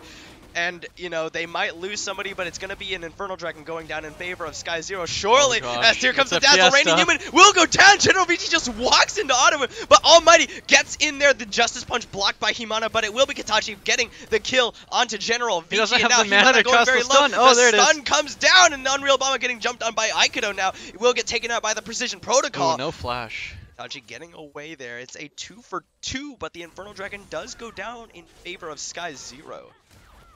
Yeah, so... Oh, the solo kill from Garblizi. Solo kill Slappy. Unfortunately, Slappy did already lose his top lane MVP last week to Unex Titus. Yeah, and so that will be the solo kill for Garblizi. This is looking rough for Yes, honorary top lane MVP title. To Unex Titus, you mean? Well, for Garblizi. The honorary title. He doesn't have it. He has the honorary one. It just transfers but every time someone gets solo killed, so Slappy doesn't have it to give. Yeah. So that'll be another kill for the Riven with the Infernal Dragon. So you gotta ask, you know, why did they commit so hard to it? Is because they have a Riven, because they have the Galio, who I know Almighty likes to build a lot of damage on his Galio. Will be interesting. Which is kind of the standard nowadays. Yeah, the stupid full AP build. He does way too much damage for how tanky he is, but that's a conversation for another day. As well as it does help the Kog'Maw once he reaches the Queen's Blade Power Spike. Gives you a little bit of that AP, that AD. Yeah, the dual stats both get amplified.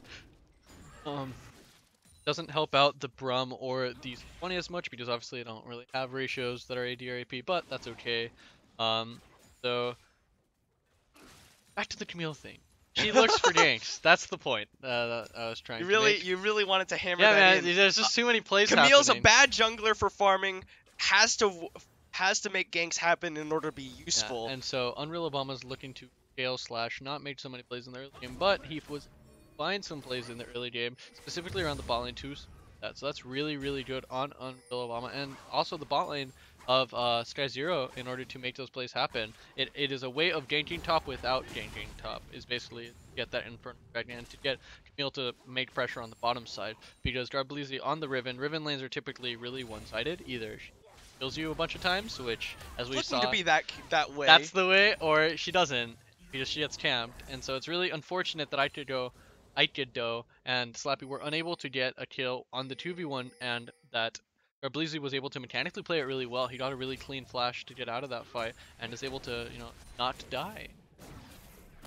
Almighty as well with the Galio is able to provide pressure and safety just to by both virtue sides. of existing. Able to provide pressure for Katachi and Randy Newman, not die in case the Camille does gank, or top lane in case the Unreal Obama snuck his way into the side brush here. See Slappy trying to bait him in a little bit. I wonder if you can see the frost. Slappy autos. Go aggressive. There's the Arctic Assault in as he gets jumped on. His unstoppable onslaught is not available. Not unstoppable, used it, by the way. Well, it's stopped by enemy champions, yeah, I guess you might say. Stopped by the power of a fat Poro. It's gonna go down for the 3rd time this game. What happens when an unstoppable force means a Poro. Immovable Poro as Himana gets a dazzle onto Katachi. Exhaust comes down, but here's the teleport coming in from Katachi. They're gonna catch onto Himana, but Himana takes out Katachi before he goes down. Here comes Aikido, but the hero's entrance coming through. He's gonna knock up Himana. No damage. He flashes over the side. pseudo Dire Splash. The opposite side, Dire Slash. Zykodo goes aggressive. Gonna go with the Hextech Ultimatum onto Almighty, but they've got Garbleezy here. Gonna jump away. Almighty guts away. Ikodo misses the W afterwards, and Justice Punch will get into safety. And so, Renji has now made the roam down here as well. Does have the life form disintegration ray in order to apply that. It does require a little bit of time before it really starts doing that true damage on the back end of it, and he's unable to find that. Instead, they will settle for some. Apache will pick it up with 4 members strong in the bottom lane, so still making strides to try and come back in this game. They're now 500 gold in the lead, but on individual level, Garbleezy is just absolutely destroying Slappy in this top lane right now. Yeah, so this bot lane, due to that semi-throw around the Infernal, has cost Katachi quite a bit of CS. Mostly Katachi, because he had to use his heal for someone else, and he had to basically give up a good base time, as well as that play that just happened has cost the bot lane of SkyZero a massive deficit. Now, in this lane swap, right, lane swaps with a tank, typically, you know, the Scion can wave clear pretty well. It's his job to just extend this as long as possible. Now, for the Riven, that's not the case. You do not want to extend it possible. You want to cut it, and you want to cut it off fast. And by that we mean you want to kill the Taric and you want to kill the Varus. It'd be interesting to see how they decide to play this up. If Garbleezy just decides to unleash the Exiled Blade ult and go on top of them, or if he decides to roam away. That is also an option. Like he's ladder. They do have the Sejuani ult and the Galio ult coming up soon in order to assist Garbleezy in this lane swap. He does need more of the assistance. Alternatively, they can use it to dive the Scion and can just stay to farm and get zoned, which looks like that's happening right now. That's going to happen right now. Or trying to make a play onto Renji, but the fight will not quite land. I don't like what SkyZero is doing here by sending all 4 towards the lane, because Renji on the Vel'Koz is a very good wave clear champion. So here we actually see some stagnation from SkyZero, and this will be a picked up, looks like a picked up tower, unless Garbleezy does something about it very soon. Yeah, he's not going to do anything about it. He's scared, unless he's not scared soon. Maybe Taric. Oh, the Unreal Obama going in. He's going to get the Arctic Assault onto Renji. They're going to stun him up. He's going to cleanse, but the Glacial Fisher's stopwatch. And Slappy's down here already. Gets the Decimating Smash, but only under Randy Newman. The taunt will not land, but the Glacial Prison will. They are focusing down Slappy. He's going to get stunned up by the concussive blows. Renji throws out what abilities he can, but he will go down. Katachi picks up his 3rd kill of the game. Yeah, and so we were saying, you know, I don't like what SkyZero is doing here because they can just hold the tower indefinitely, at least Apache can, but then they leave their tower! And so that will be a lost Earth Dragon, potentially, for the side of... No, they don't even want it. They want the tower in the mid, or they want Himana. Dazzle going to come out, but the Unbreakable already thrown up. Concussive blows will stun up Himana, and the Living Artillery will be blocked by the Cosmic Radiance, but it's not going to matter. Slowly focusing him down. Unreal Obama comes in for the slow, but Almighty will get it with the Ignite. Drops that Ignite, making sure to reduce the Summoner heal, and the Taric heal as well on top of that. And so they want the tower, and rightly so, you know, taking down that mid tower. Oh, and meanwhile, Garbleezy takes the one in the top lane. Yeah, because the bot lane duo from Apache went mid, Garbleezy takes that opportunity, goes ahead and takes out that top tower, and he should be now very strong. Let's just look at the gold difference while they take... Oh, actually, we'll wait till they kill the Earth the Mountain Drake is going to be secured possibly by Apache, just pending a steal from the Unreal Obama. He's ready to blast cone over the side. Ikodo, will his smite ring true? Yes, he will. The Unreal Obama didn't get in the pit in time. Really nice burst there from Renji and General BG, stacking up that Blight and making sure to stack up that true damage for Vel'Koz. There is a 1,600 gold difference between the two teams.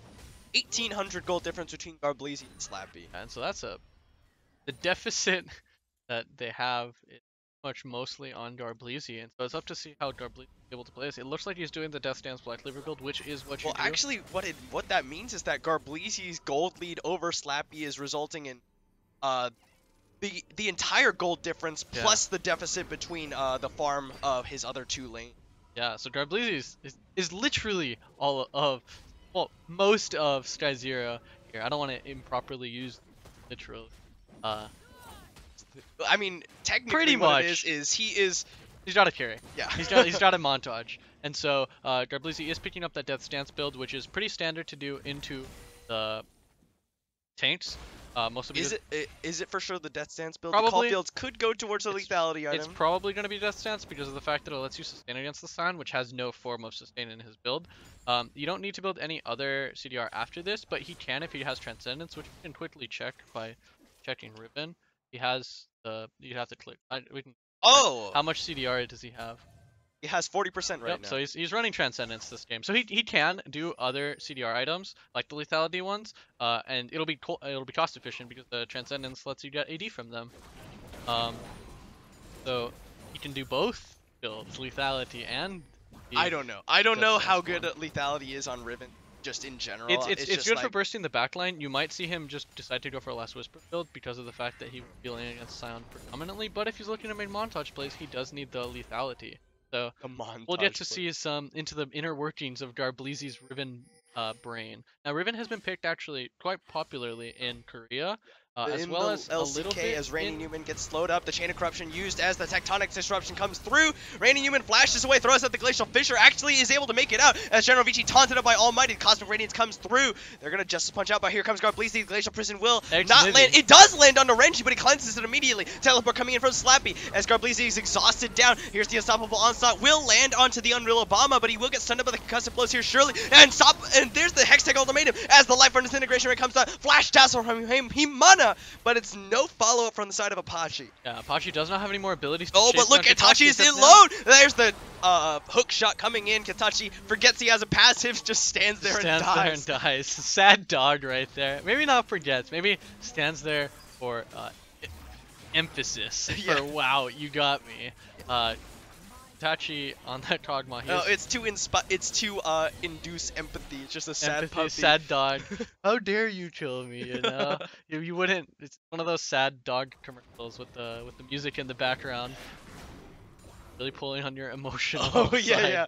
yeah. And so that will be a pretty good fight for both sides, as that just raises the TL/gold in general. That favors, I'd say, the team with the Riven, because as more gold gets into the game. Look, Apache are the ones with the gold lead because of their tower discrepancy. Yeah.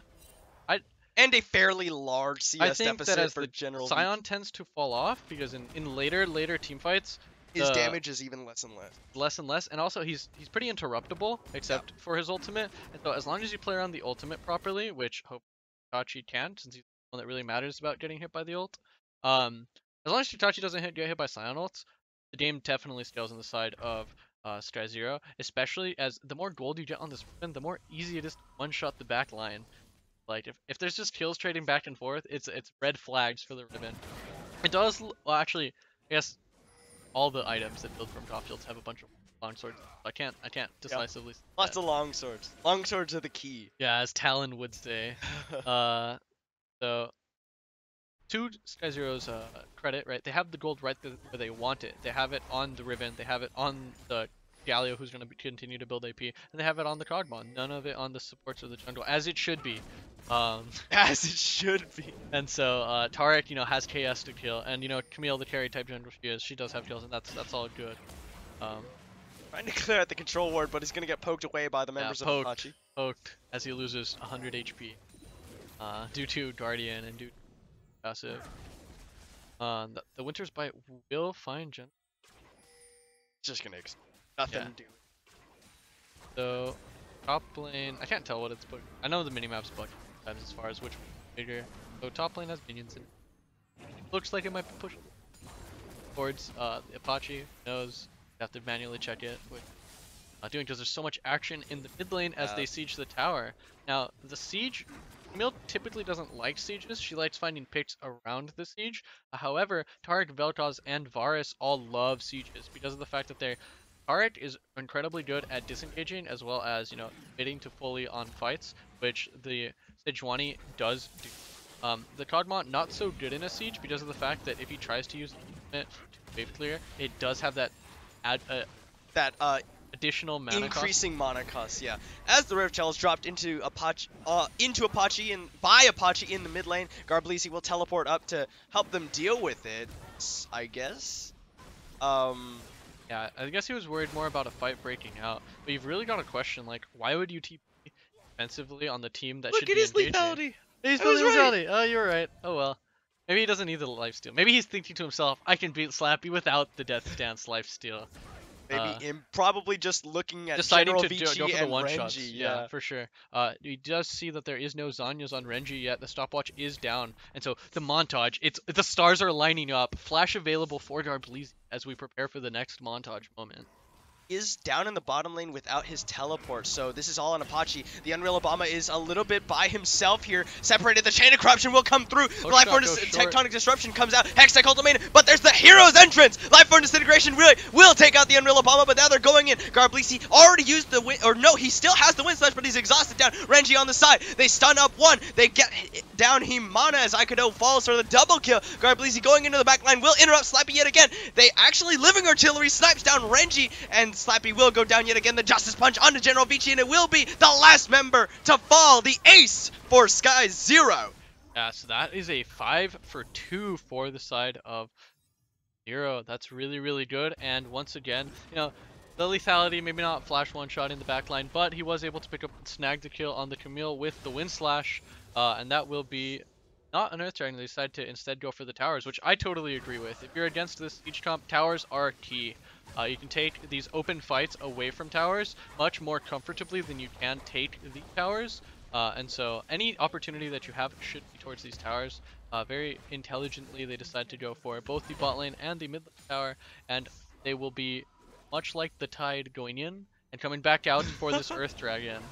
As Garblisi is without teleport here, but Apache looks to potentially contest, but they're gonna be they're gonna be here too late, but see if they can pick up anything on the back side.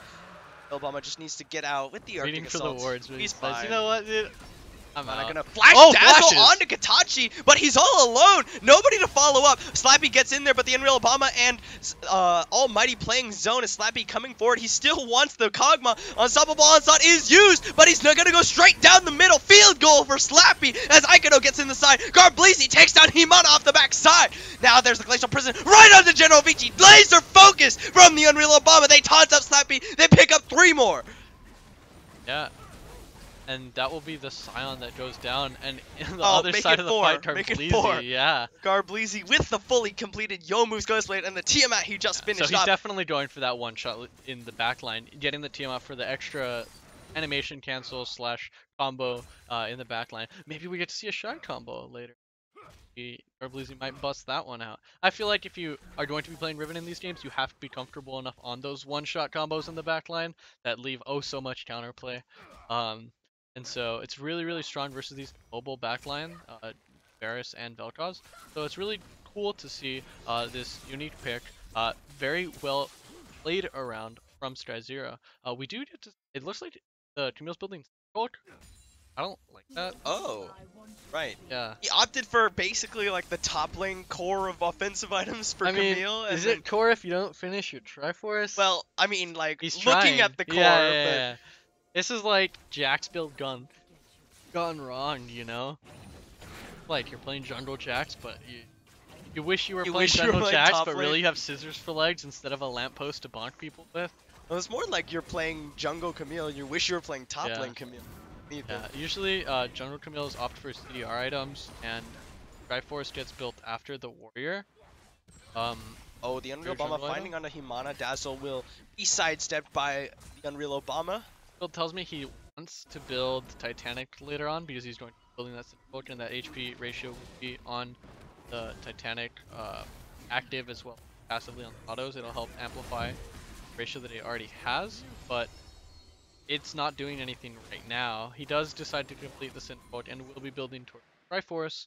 So it's not online, I guess. Yeah, he does have this. He does finish the Cinder Hulk with that last recall. Not that much of an additional power. I guess the thought process here is he's just gonna jump in and he's just gonna be CC locked for a bit, so he does need the extra HP. It'll be interesting to see what flames he decides to do. Right? It's kind of like compare and contrast the plays that Aikido is able to find versus the plays that Garblisi is able to find.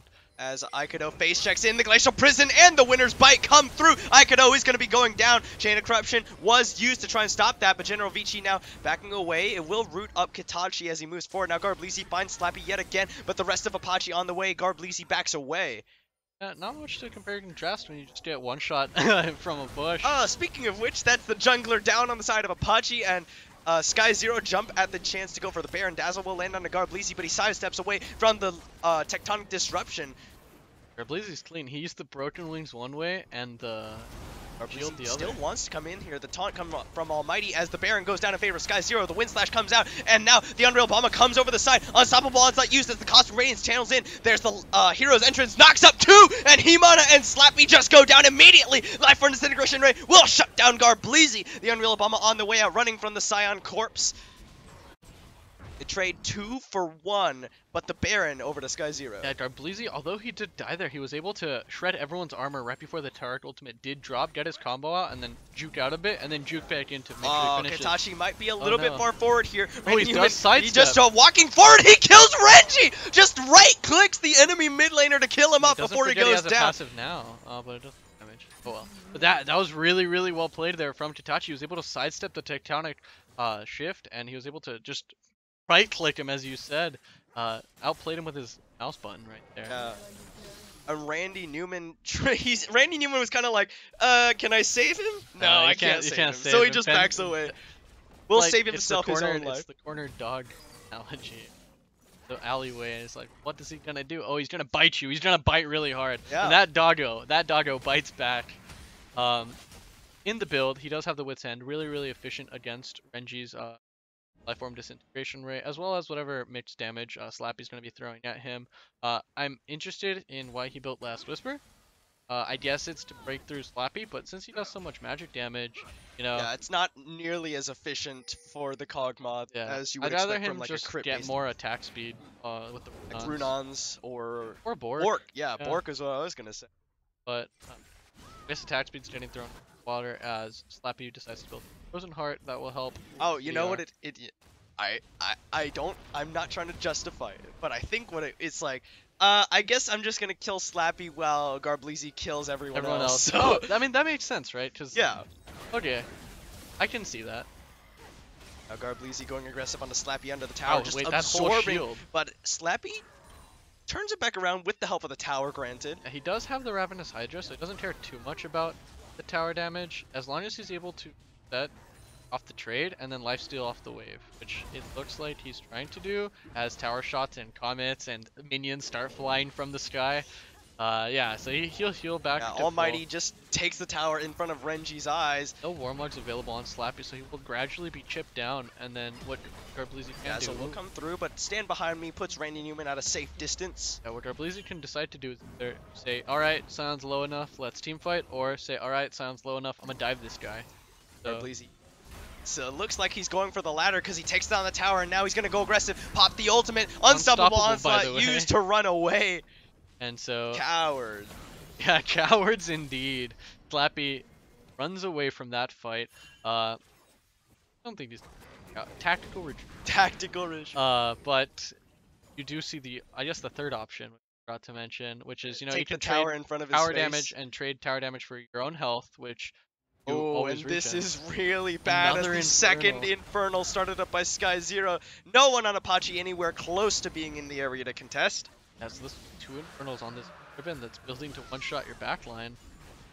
As he takes away the enemy red buff to add insult to injury. Yeah, I like the Yomu's Ravenous as like a different way of doing the exact same thing Death Stance build does. I'm interested in seeing if he decides to build Death Stance or what his next items might be. I don't think a Drakthar would be particular. Maybe a Last Whisper would be pretty nice. But yeah, this just shows he more knows the builds better. It's pretty good. Like, this is the best of both worlds. He does get that one shot, and he does it's more expensive than just get...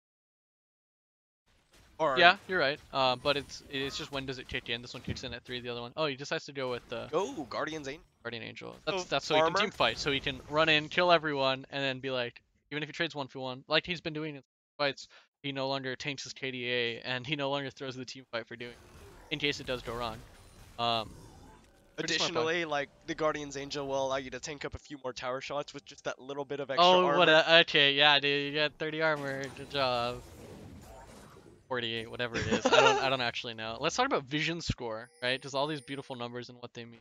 Yes. So, I don't know if did you watch the NALCS, or if the viewers watch the NALCS stream lounge, they'll have heard this, but the way it works is that, as we see this, that'll be 2 +2 vision score.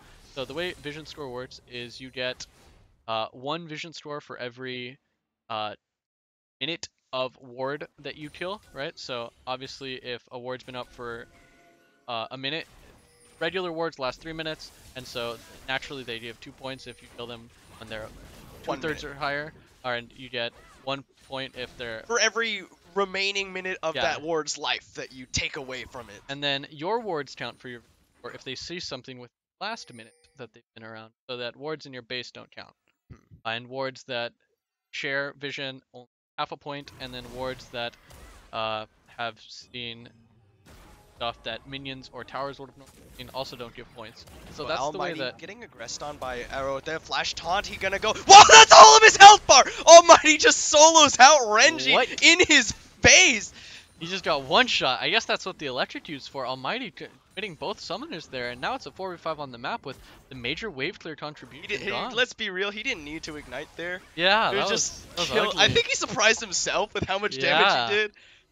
Well then, I guess that's what you do. AP Galio. New AP items, by the way. Yeah. Alright, so Renji's dead for the next 15 seconds. Renji even throws out the Unbreakable. Dazzle will stun up all three, but nice QSS by Kitachi. So no commit from Apache as the Glacial Prison lands on Eternal VG. He'll use his own QSS, slowed up by the Unreal Obama, throws down the Hero's Entrance, gonna knock up one, and it's gonna be all they need. Himana goes down, Almighty's unstoppable. Aikado getting chased away by the enemy jungler as Garbleezy comes forward aggressively just to zone for his team. The Tectonic Disruption, they get in, and Kitachi dies immediately. Life Burn Disintegration Ray, burning them all down. Double kill for Renji as he comes back up. Yeah, you've really got a question. That was such a split decision. Ultimatum from my god! Almighty killed Aikado! So we were thinking Riven was going to be doing the one-shots, but Almighty's showing us Galio's the real montage maker here. He just straight dabs on the opponent with his double slam down. Aikado says, I got him, guys, let's kill him. And Almighty says, thanks for the kill, and walks out because the Hextech Ultimatum expires. Out, yeah. That was interesting to see Almighty one-shot two.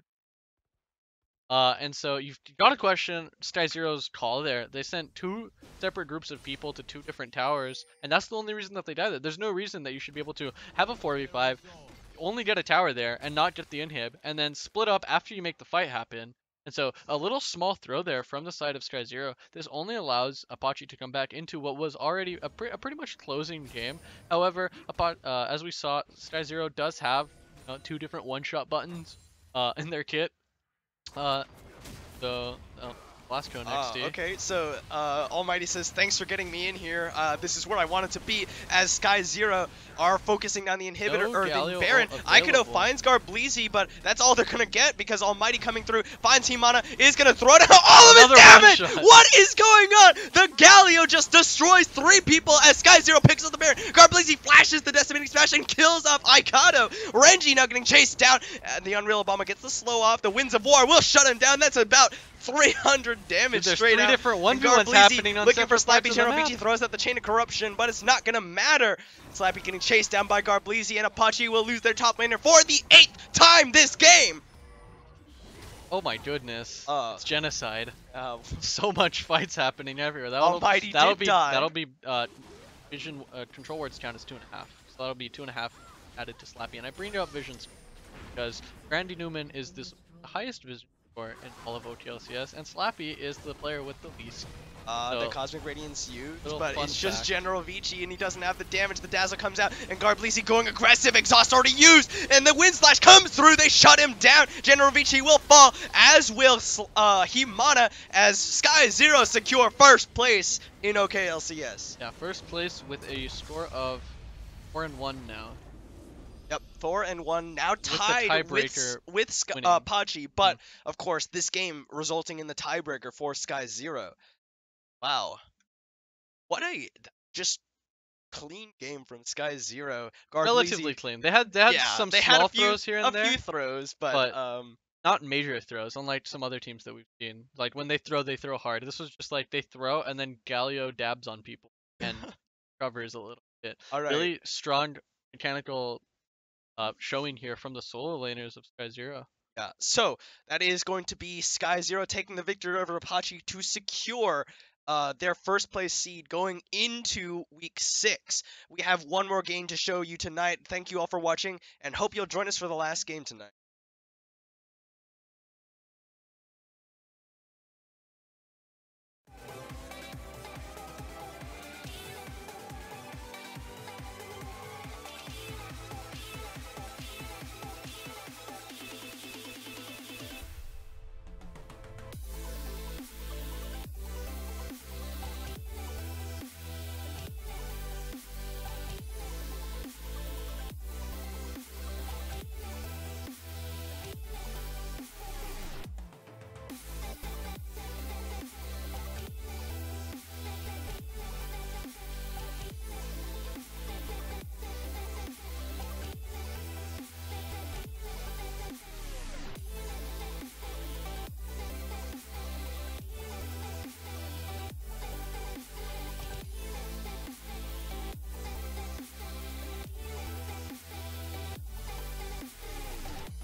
Internet, hello and welcome back to OKLCS Spring 2018 Diamond Capped Week 5. As we enter into the last game of the night, we just like to say, any inter-team conflicts that you might have that are not directly relevant to the OKLCS in general, please avoid having that become an issue in Twitch chat. In any case, we do have one more game for you tonight, which is between OU Diamond and GSM. So without further ado, we'll go ahead and go. Twitch chat is for memes and for friendly banter, not for. Yeah. Unless it's ironically, it's making fun of Chris can't miss rock waivers. But, you know, the memes. Keep it for the memes, guys. So, this is OU Diamond on the blue side up against GSM on the red side. OU Diamond coming in 1 and 3. GSM towards the middle of the pack at that 2 and 2 break point. Yeah, so we'll get to decide if GSM belongs to be in the upper half or if bottom half, as well as Diamond deciding to tie up the score versus opponents.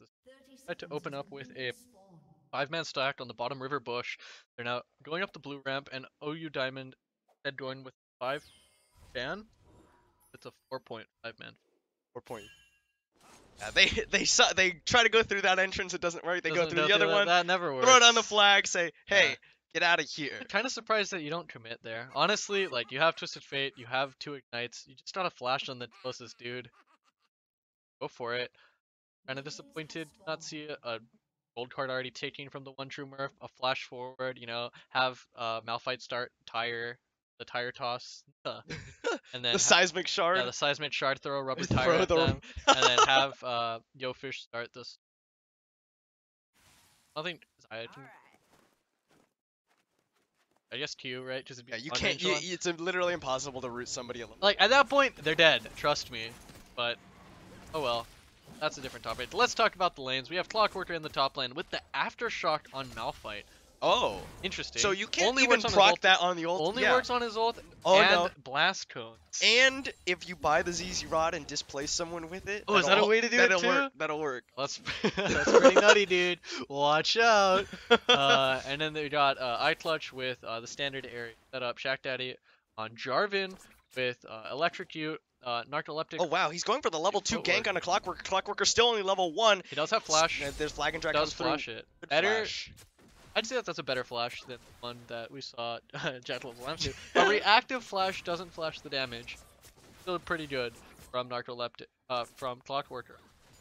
Narcoleptic is running the fleet on the Sedge 20 up in for jungle pace, but he did went Hunter Talisman, but didn't do Raptors. We've talked about it in the past. I don't agree with that. I think if you're going the attack speed rune, take the attack speed jungle item and just up your clear.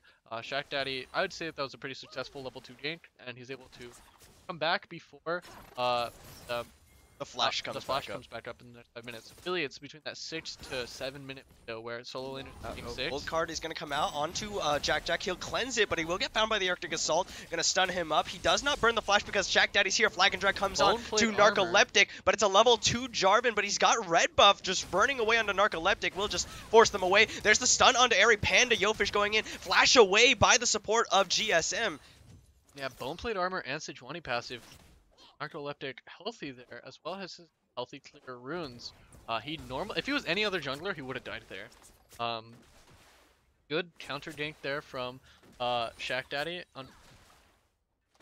Did Raptors second, which is the most inefficient camp to do on Jarvan, but yeah, he did it. And now he went ahead and did the crab, it looks like. Looks like he's crab right now. That will be Jack's cleanse, which is pretty important. Because it'll probably, I think it comes up before the Sejuani gets ult, but it does mean that the one true Murph with his ignite and both Sejuani and Twisted Fate having flash, it does open the possibility for gank for Jack to have to burn his flash and die, probably. Oh, there's the Zenith Blade connecting onto Airy Panda. Remember, she has no flash, but the root does not land. Summoner Hero comes out from Tien Sama to keep alive Airy Panda. So a lot of early game aggression from both sides, dropping a lot of summoner spells. I'd like to see iClutch take advantage of this opening that he gets at minute 6. Other than that, it's kind of trying to be a farm lane in the top lane. He does decide to go because there's always the potential that the Malphite could have gone Comet, which is what I like to run into the Gnar. Yeah. And then you just throw your rocks at him, Throw- max your Q, throw some tires, and then the Gnar gets hit by those comets. He doesn't have the health regen to deal with it, so it's pretty smart to have gone. I don't really like the aftershock. Yeah, But I after you have to see say your I don't opponent like it does that have much. aftershock, I think you should go deep lane in order to increase the pressure. Because all these autos that he's getting, all these boom tosses, as well as you're able to push Oh, him there's more the Flash efficiently. Arctic assault from Narcoleptic. We'll get the gold card after Jack's flash, so they'll trade 2 flashes for 1. So overall, GSM comes out ahead in terms of the summoner trades. Yeah, not the best. Like, it's yeah, not the best executed. Well coordinated, I guess, because they both did commit. But you've got to. I bet that if charged and slowed with Blue Smite, that Ori would have had to blow. Blow the flash anyway. Yeah. And then you can come back for a game where she has no sums at all. But, With your flash up. yep. And so I'd say that's definitely inefficient for the side of OU Diamond. But Jack is now extremely. Oh, Zenith Blade gonna land on the Tien Sama, Really but nice nice buffer. but they will stun up Airy Panda, gets the Aftershock off. Well, she'll shield herself. Rito Torchic now getting jumped on, but they throw the Blade Caller. They Oh, the stun up flash! Tien Sama! Exhaust from Airy Panda, and Rito Torchic has to back away, but here's Shaq Daddy, and no flash available. Oh, They he will gets him with get the the flash electrocute. one. Shaq Daddy goes in, get jumped on by Yofish, but Yofish is trying to put some distance as Tien Sama rocket jumps onto him. Get some damage off, but it will be Yofish surviving. Nice flash from Shaq Daddy to secure first blood. Actually killed him with the electrocute damage from the Aegis shield. That was really funny looking. Wait, the Aegis shield will... Yeah. It Oh, spells, that's right, 'cause because it's just a electrocute is spell. just spells hitting. It's not spell damage. Yeah. You're right. It's, Holy cow. I've seen Elise Cocoon rocket too, Haha. which it's always like, wait, I just died to the Cocoon, and wait, he just died to the 0 damage Jarvan ability. But yeah, that would be. And so all these summoner spells falling, and Shaq Daddy gets the better end of it. Narcoleptic going to another gank on the top lane. He is not 6.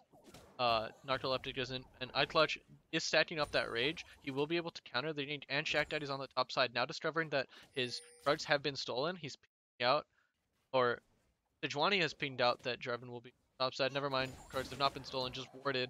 My bad. And red buff will be taken from Shaq Daddy. So wards to Narcoleptic. No trackers, knives, but he's still tracking. Still for him. tracking, yeah. Blackworker just gonna try and absorb the minions so that they don't hit tower. Yeah, trading the Graphite Shield tower health is, I think, always fair. Unless you take some damage in the process, that's not good. Once your shield's down, obviously you don't want to walk up and hit. You can use it as effective health regen in the lane because it's like 10% max health every 10 seconds. Nice numbers like that, but any damage will take it down. So you don't want to walk up while it's broken, take some poke/chip damage. So it looks like the hold on a second. Zenith Blade gonna land onto Tien Sama. There's the Destiny being called down. They will gold card up Tien Sama, but the teleport coming in from Clutch. Now Yofish is the center of attention, but the unstoppable force used to interrupt the teleport from Clutch. Yeah, Clutch not going back far enough to find a good spot to TP from. He did have a little bit of rage built up, so that would have been potentially a chase down in mini Gnar form and a Mega Gnar ult that they miss out on, and that will be the full teleport cooldown as well. Just did not interrupt his own teleport landed.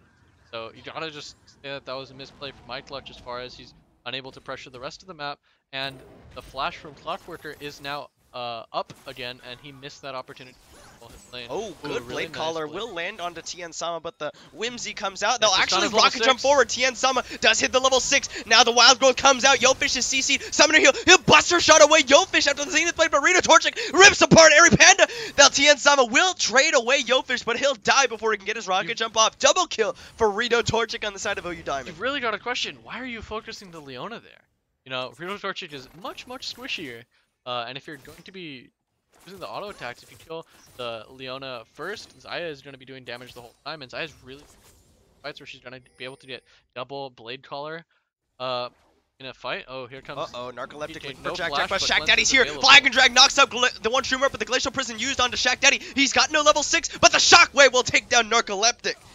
Yeah, so no flashes for either side does favor the Orianna, who has to aim her skill shots, as well as the Jarvan. Now, we did see those Sejuani nerfs earlier in the patch where they They nerfed the cooldown on the assault. making her a little bit more immobile in these early ganks. And, of course, the removal of Tracker's Knife. Not like this. Yeah. Both jungles opting for the blue smite, mostly so that they're having that blue smite is basically a small gap closer, which for some funny means and the auto attacks and get a stun off easier on a target or an ult. Clockworker taking the better end of a trade with Clutch as long as this hyper proc doesn't Without do a too much. keystone Yeah. either. Without a key. Yeah. Normally, I think that in general on Malphite, the Grasp of the Undying for like a little bit of extra tankiness and sustained trades, but versus the Arcane Yeah, it Comet, which complements you his could take W. for the Q. Just Depends what you want to play for. Your W, which goes really nice with the Sunfire tape build because you can get nice grasp procs, and Sunfire keeps your grasp going continuously.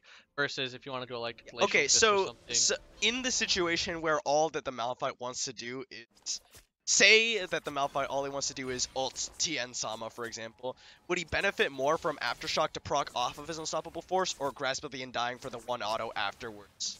Definitely Aftershock if he's just looking to Yeah, ult Tien okay, Sama. that's what I thought. So Yeah. that might be the reasoning why Clockworker has opted for the Aftershock. Maybe. I don't like having a ruin every 90 seconds. That kind of sucks. I mean, I guess every time he ults, Aftershock will be up. That's a point. But I don't know. The blue tree is really nice. yeah, Oh well. I agree. We'll, I'm we'll just stop trying. I'm talking. trying Let's talk to about other yeah. stuff like the mid lane itemization. Yeah. Which So Jack Jack I was looks actually like gonna he's ask you that. building GLP or something. Tear the Goddess, and then Oh, never it's mind. straight into the I don't know the Archangel build stuff. because I'm bad. It looks like it is Angels. Well, of Turns course, with the into Tear of the Seraphs Goddess, soon. there's nothing else you could be Well, he could building be with building it. plays Oh, hold on happening. a second, because Airy Panda gets Solar Flare, the Zenith Blade lands, and Airy Panda dies without popping the Wild Growth. Not that it would have saved her, but Clockworker did invest his teleport down for that one. Malphite ult available, so if it comes to contest the tower, they will be met with unstoppable. Unstoppable, actually, by the way. Okay, he can die if he while Yeah, he's he can dashing. die. He can die. There's That's some the one abilities that follow through death. I know Viol did for a while. Vial does not follow through. It used to. It did. Okay. Yeah, it was Well, kind of Clutch, buggy. Like Clutch trying to respond her by taking that gauntlets top would lane go tower. forward without her. Oh, that's so weird. Uh, Narcoleptic, oh, the Zenith Blade lands onto Shack Daddy, but he flag and drags out. No Fish will not be able to follow through on that one. Clutch does have a fairly significant lead over Clockworker in terms of CS, and Clockworker didn't really get anything for that teleport other than helping his team secure that bottom lane tower. Clutch does have a really nice CS lead. He does have, 9 CS, 8 CS. It'll go down. About that much. But he has a 20 CS lead, which is effectively a kill. I'm really confused why he's building so defensively in a matchup that he's bullying. This does not allow him to get more pressure in the matchup. Which, in my opinion, you should be playing for, right? Yeah. Like, the only way Aftershock Malphite's useful if he's ulting in team fights. If he has, Clutch goes mega for example, here. Black Cleaver here, that does a little bit more damage, right? He gets a little bit more CR. He might have not wanted to go that build because of the Gnar nerfs that are present on this patch, which is the Frozen Q, Mallet being the Frozen Mallet being as nerfed well from as, 30% to 20% low, which matters a little bit On as far as ranged, chasing someone down right? on ranged form, yeah. And then his Q is now a flat 40% cooldown on catch reduction. Yofish might have gone a little bit too deeper vision here, slowed up by the Aegis. The flag and drag comes through. Yofish taking a lot of damage. Zenith Blades over to... Oh, there's Rito Torch gets the Cataclysm checked out. He cleanses and flashes as Yofish walks away well, not unscathed, but barely healthy without... He still has his flash available. Yeah, the Aftershock allowing Clockworker him... finds Clutch, gonna slow him up with He's the not Seismic even Shard. breaking the shield now. Got Narcoleptic here. Clockworker does have the Unstoppable Force if he wanted to go for it, but with the defensive build from Clutch, it's not as though the Malphite and Sejuani would probably have got Yeah, back to it the definitely tower. made sure that you don't get one shot, because an issue that Nard does have against like the Comet build. He can get low, and then he can just get ulted by Malphite, and if you do have someone that's sticky like Sejuani, you do just get ran down the lane and die. So he doesn't have to worry about that, but Malphite doesn't have to worry about like hemorrhaging on the side lane, the tower, and because like the thing is, all of Nar's stuff scales pretty good with AD, and so doing a build like this means that he won't be clearing waves fast. He won't be dealing damage with his ult when he team fights pretty hard. Oh, there's the like Unstoppable Force being used onto Clutch as Narcoleptic comes in. They're going to get one more auto attack. The stun will come through after Clutch double hops. They flash for the auto. Glacial Prison to follow. And Clutch flashes out to safety, and he will survive. Yofish is here. Flash is the level 7. Yeah, so this is where the defensive build from iClutch pays off quite a lot.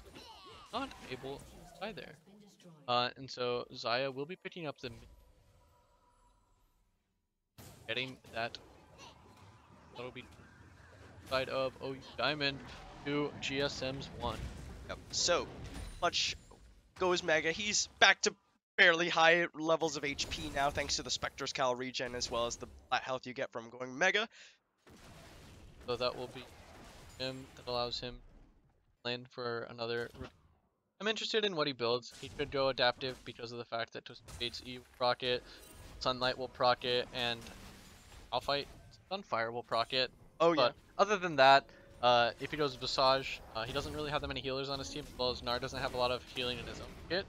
So maybe he just sits on the Spectre's Child, that's always he viable. did just pick up the Mercury Now he looks Strike. like he's building Black Cleaver, which double thumbs up. I like it. He has only grown his CS lead, so iClutch seems to be fairly well. No solo kills, none of that. No TPs there, but playing oppressive. It is to be seen. Gets the top lane turret. However, once Malphite completes the Sunfire Cape, it's really easy to walk up, Sunfire for a few seconds, ground pound with his E, and then that will be the little fist on the riot symbol on the floor. Yeah. I don't know what it's called. It's the ground slam. Ground it's close slam? enough. Okay. Ground pound's a Pokemon. No, ground pound is Mario's signature where he flips around and lands on his butt. That's called the ground pound. I always call that one the lasagna. Don't ask me The why. lasagna. Why? I think it's because he's Italian and he has a fat butt, and I figured you get that from eating a lot of lasagna. All right, so GSM, aside from fat Italian plumbers, GSM are starting up the Mountain Dragon. Yofish is here, getting onto Shack Daddy, stuns him up. Wants to go in, but Yofish having to back away now. The Shockwave pulls in both bottom laners of OU Diamond, throws the Featherstone in the wrong direction, so Yofish goes in deep, but he will go down. Now Rita Torchic in the no man's land, but the gold card coming out from the one true Murph will cover his escape. Rita Torchic throws the feathers back in. Clutch taking some damage, but he will just back away towards his team. Gold card comes through. There's the shield, summoner heal, and the exhaust used onto the one true Murph. Yeah, the Mertred's doing a good job of making sure that he doesn't get stun locked there for very long, as well as the... Alright, and I meant it's a Pokemon move, not a Pokemon. Alright. Oh, golly. So that will be the dragon for the side of GSM as they're able to secure that really good job of them. That the deficit that they have of the towers. Alright, now Clockworker, or I'm sorry, no, it's Shack Daddy going in deep. The Destiny comes through. That's a good Feather Storm! And Rito Torchic gets on a rampage as the Shockwave. It's not enough to keep Jack alive. Clutch is going to get stunned up, rooted up, and there's the one Schumer picking up another. So for his TP, Clutch instantly dies. Defensive build doesn't do a lot versus the very fed 80. No armor. So in mini form, our will just go ahead and roll over and die.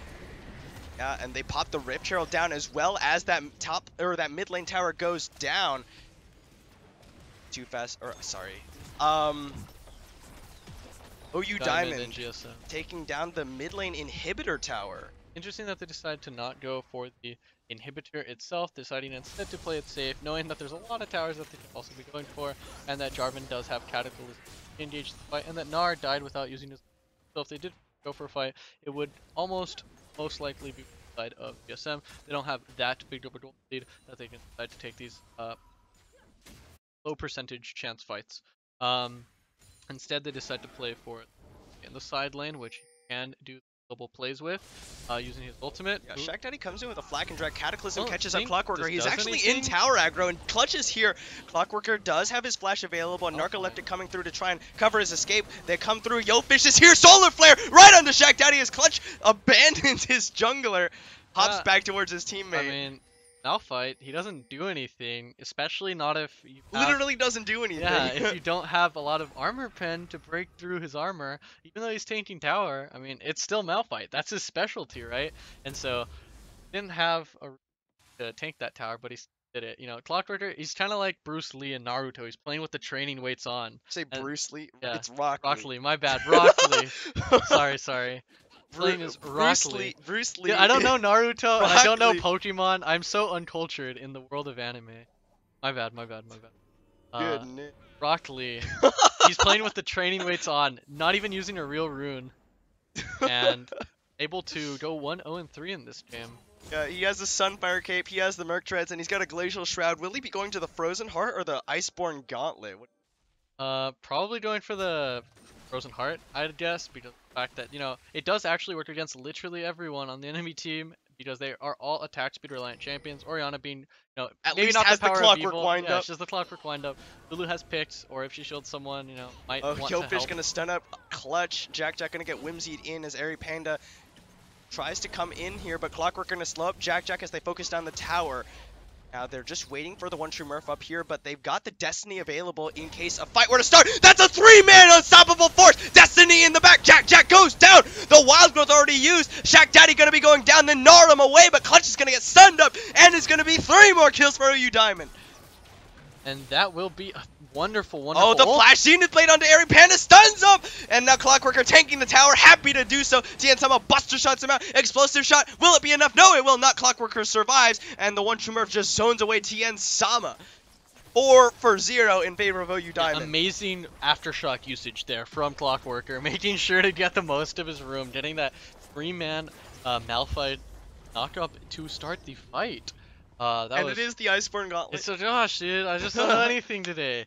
OU Diamond showing really good teamwork, honestly. Definitely. In these fights, double Iceborne Gauntlet for the side of OU Diamond as they get one on Sejuani as well. And so that'll be double the fun for double slow field. Now I will say both of these champs get really big slow fields. I'm interested. Who do you think is going to be bigger in these? Well, I guess it depends on if Malphite pops the W first, or if Sejuani... His is just if his shield's active.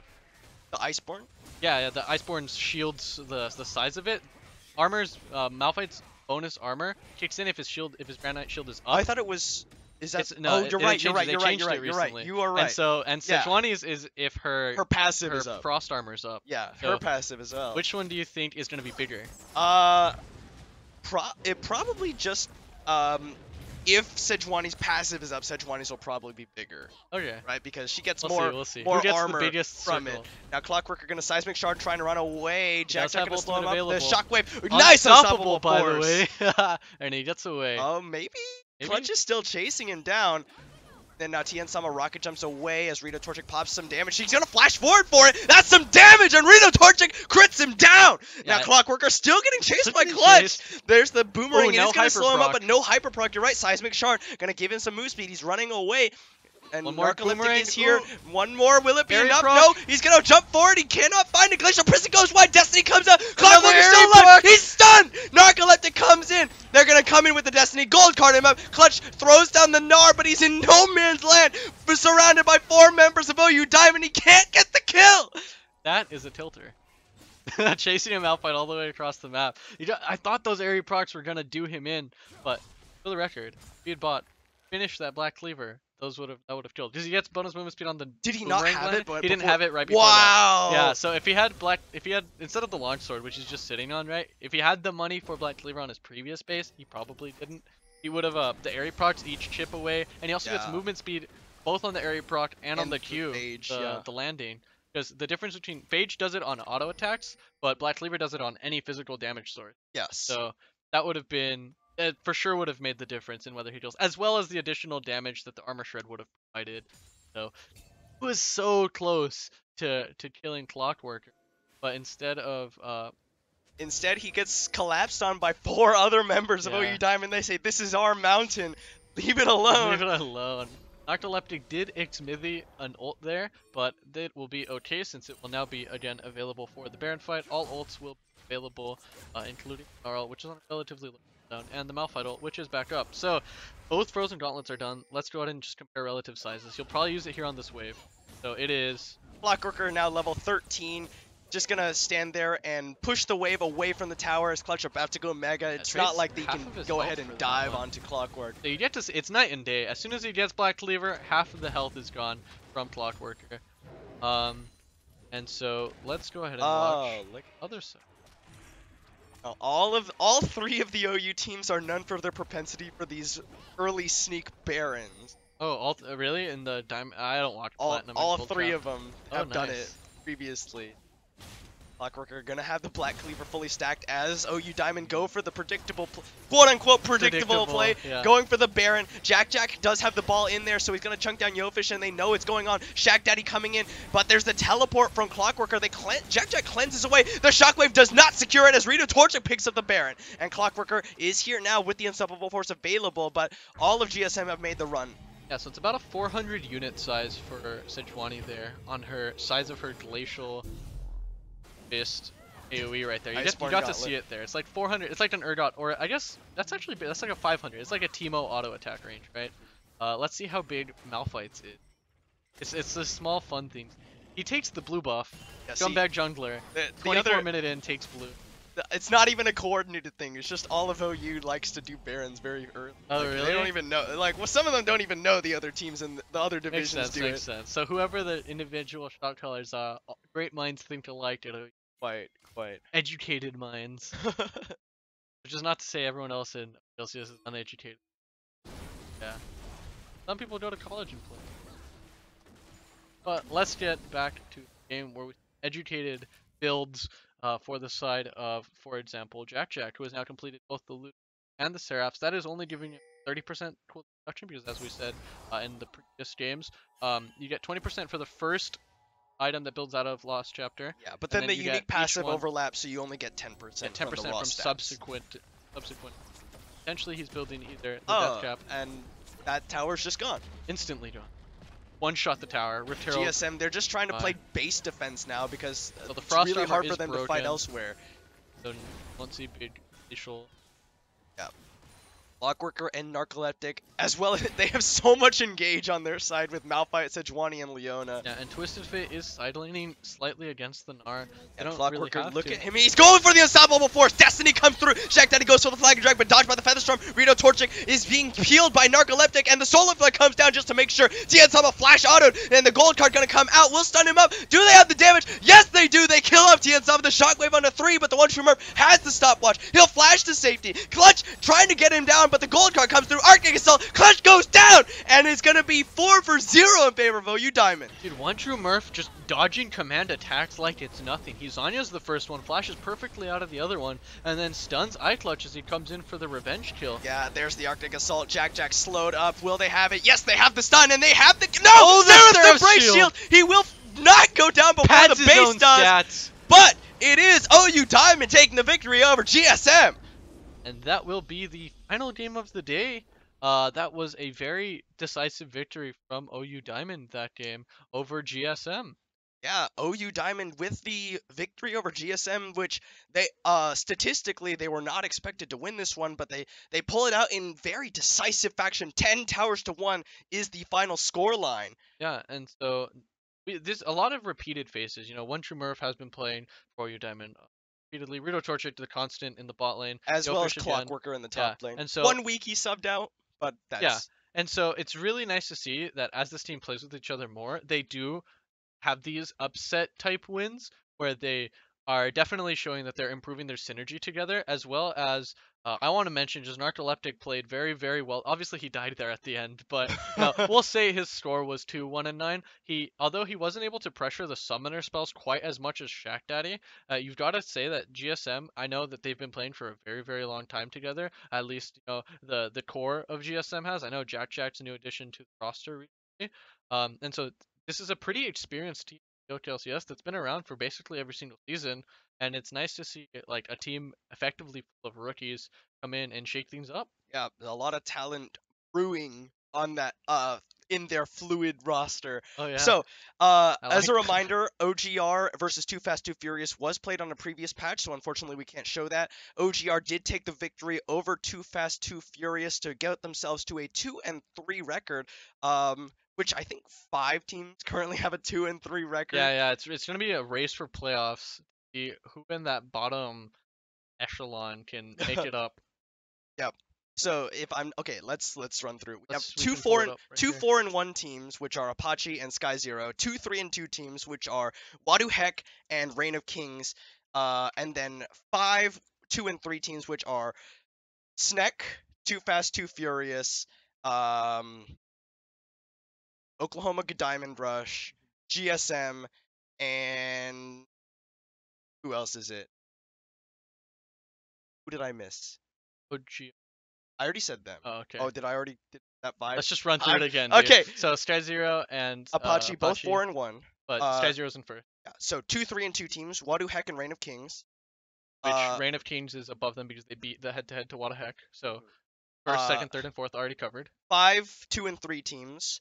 Which I don't even want. No, let's get into it, dude. Why not? GSM, GSM, Too Fast, Too Furious. Not United as well. SNEC, OU Diamond, and Oklahoma Diamond Rush. All 5 of them are 2 and 3, and there's a lot of. Yeah, that's a bunch of. And then ties. United is 1 at the bottom of the standings, 1 and 4. That's everyone. Right. So definitely kind of like a piranha fight at the very bottom of the standings as far as make it to playoffs, and I look forward. Although if something strange happens and Apache and Apache Sky Zero, if they just drop the next 3 games, the next 4 games rather, they could end up dropping off, but not something we super anticipate happening. They have been looking very strong throughout this entire split. Definitely does feel like there's like the top 4 teams and then everyone else, and so it'll be interesting to see which part of the everyone else can become part of the top 6 teams and make it to playoffs. It is kind of anyone could beat anyone. Yeah, we're EULCS now, We're EU, boys. dude. Well, NA's doing the same thing, right? That's true, yeah. I didn't get to. Obviously, we're streaming kind of at the same time as NALCS, but in case Echo Fox might have lost today or Cloud9 lost today, yeah, that could be you. All right, we're getting a little off topic, but that is it for us here. Diamond Capped Week 5. LCK. Remember, we're LCK. Yeah, remember that the Platinum Capped OKLCS Week 5 stream starts tomorrow at 6 o'clock p.m. Hope to see you there. Benjamin will not be there. I'll be there. Sadly, I have an essay. All right. But that is going to be it for us tonight. Thank you all so much for watching. Hope you enjoyed the stream. Hope to see you tomorrow and then next weekend, of course, for Week 6. Have a good night, everybody.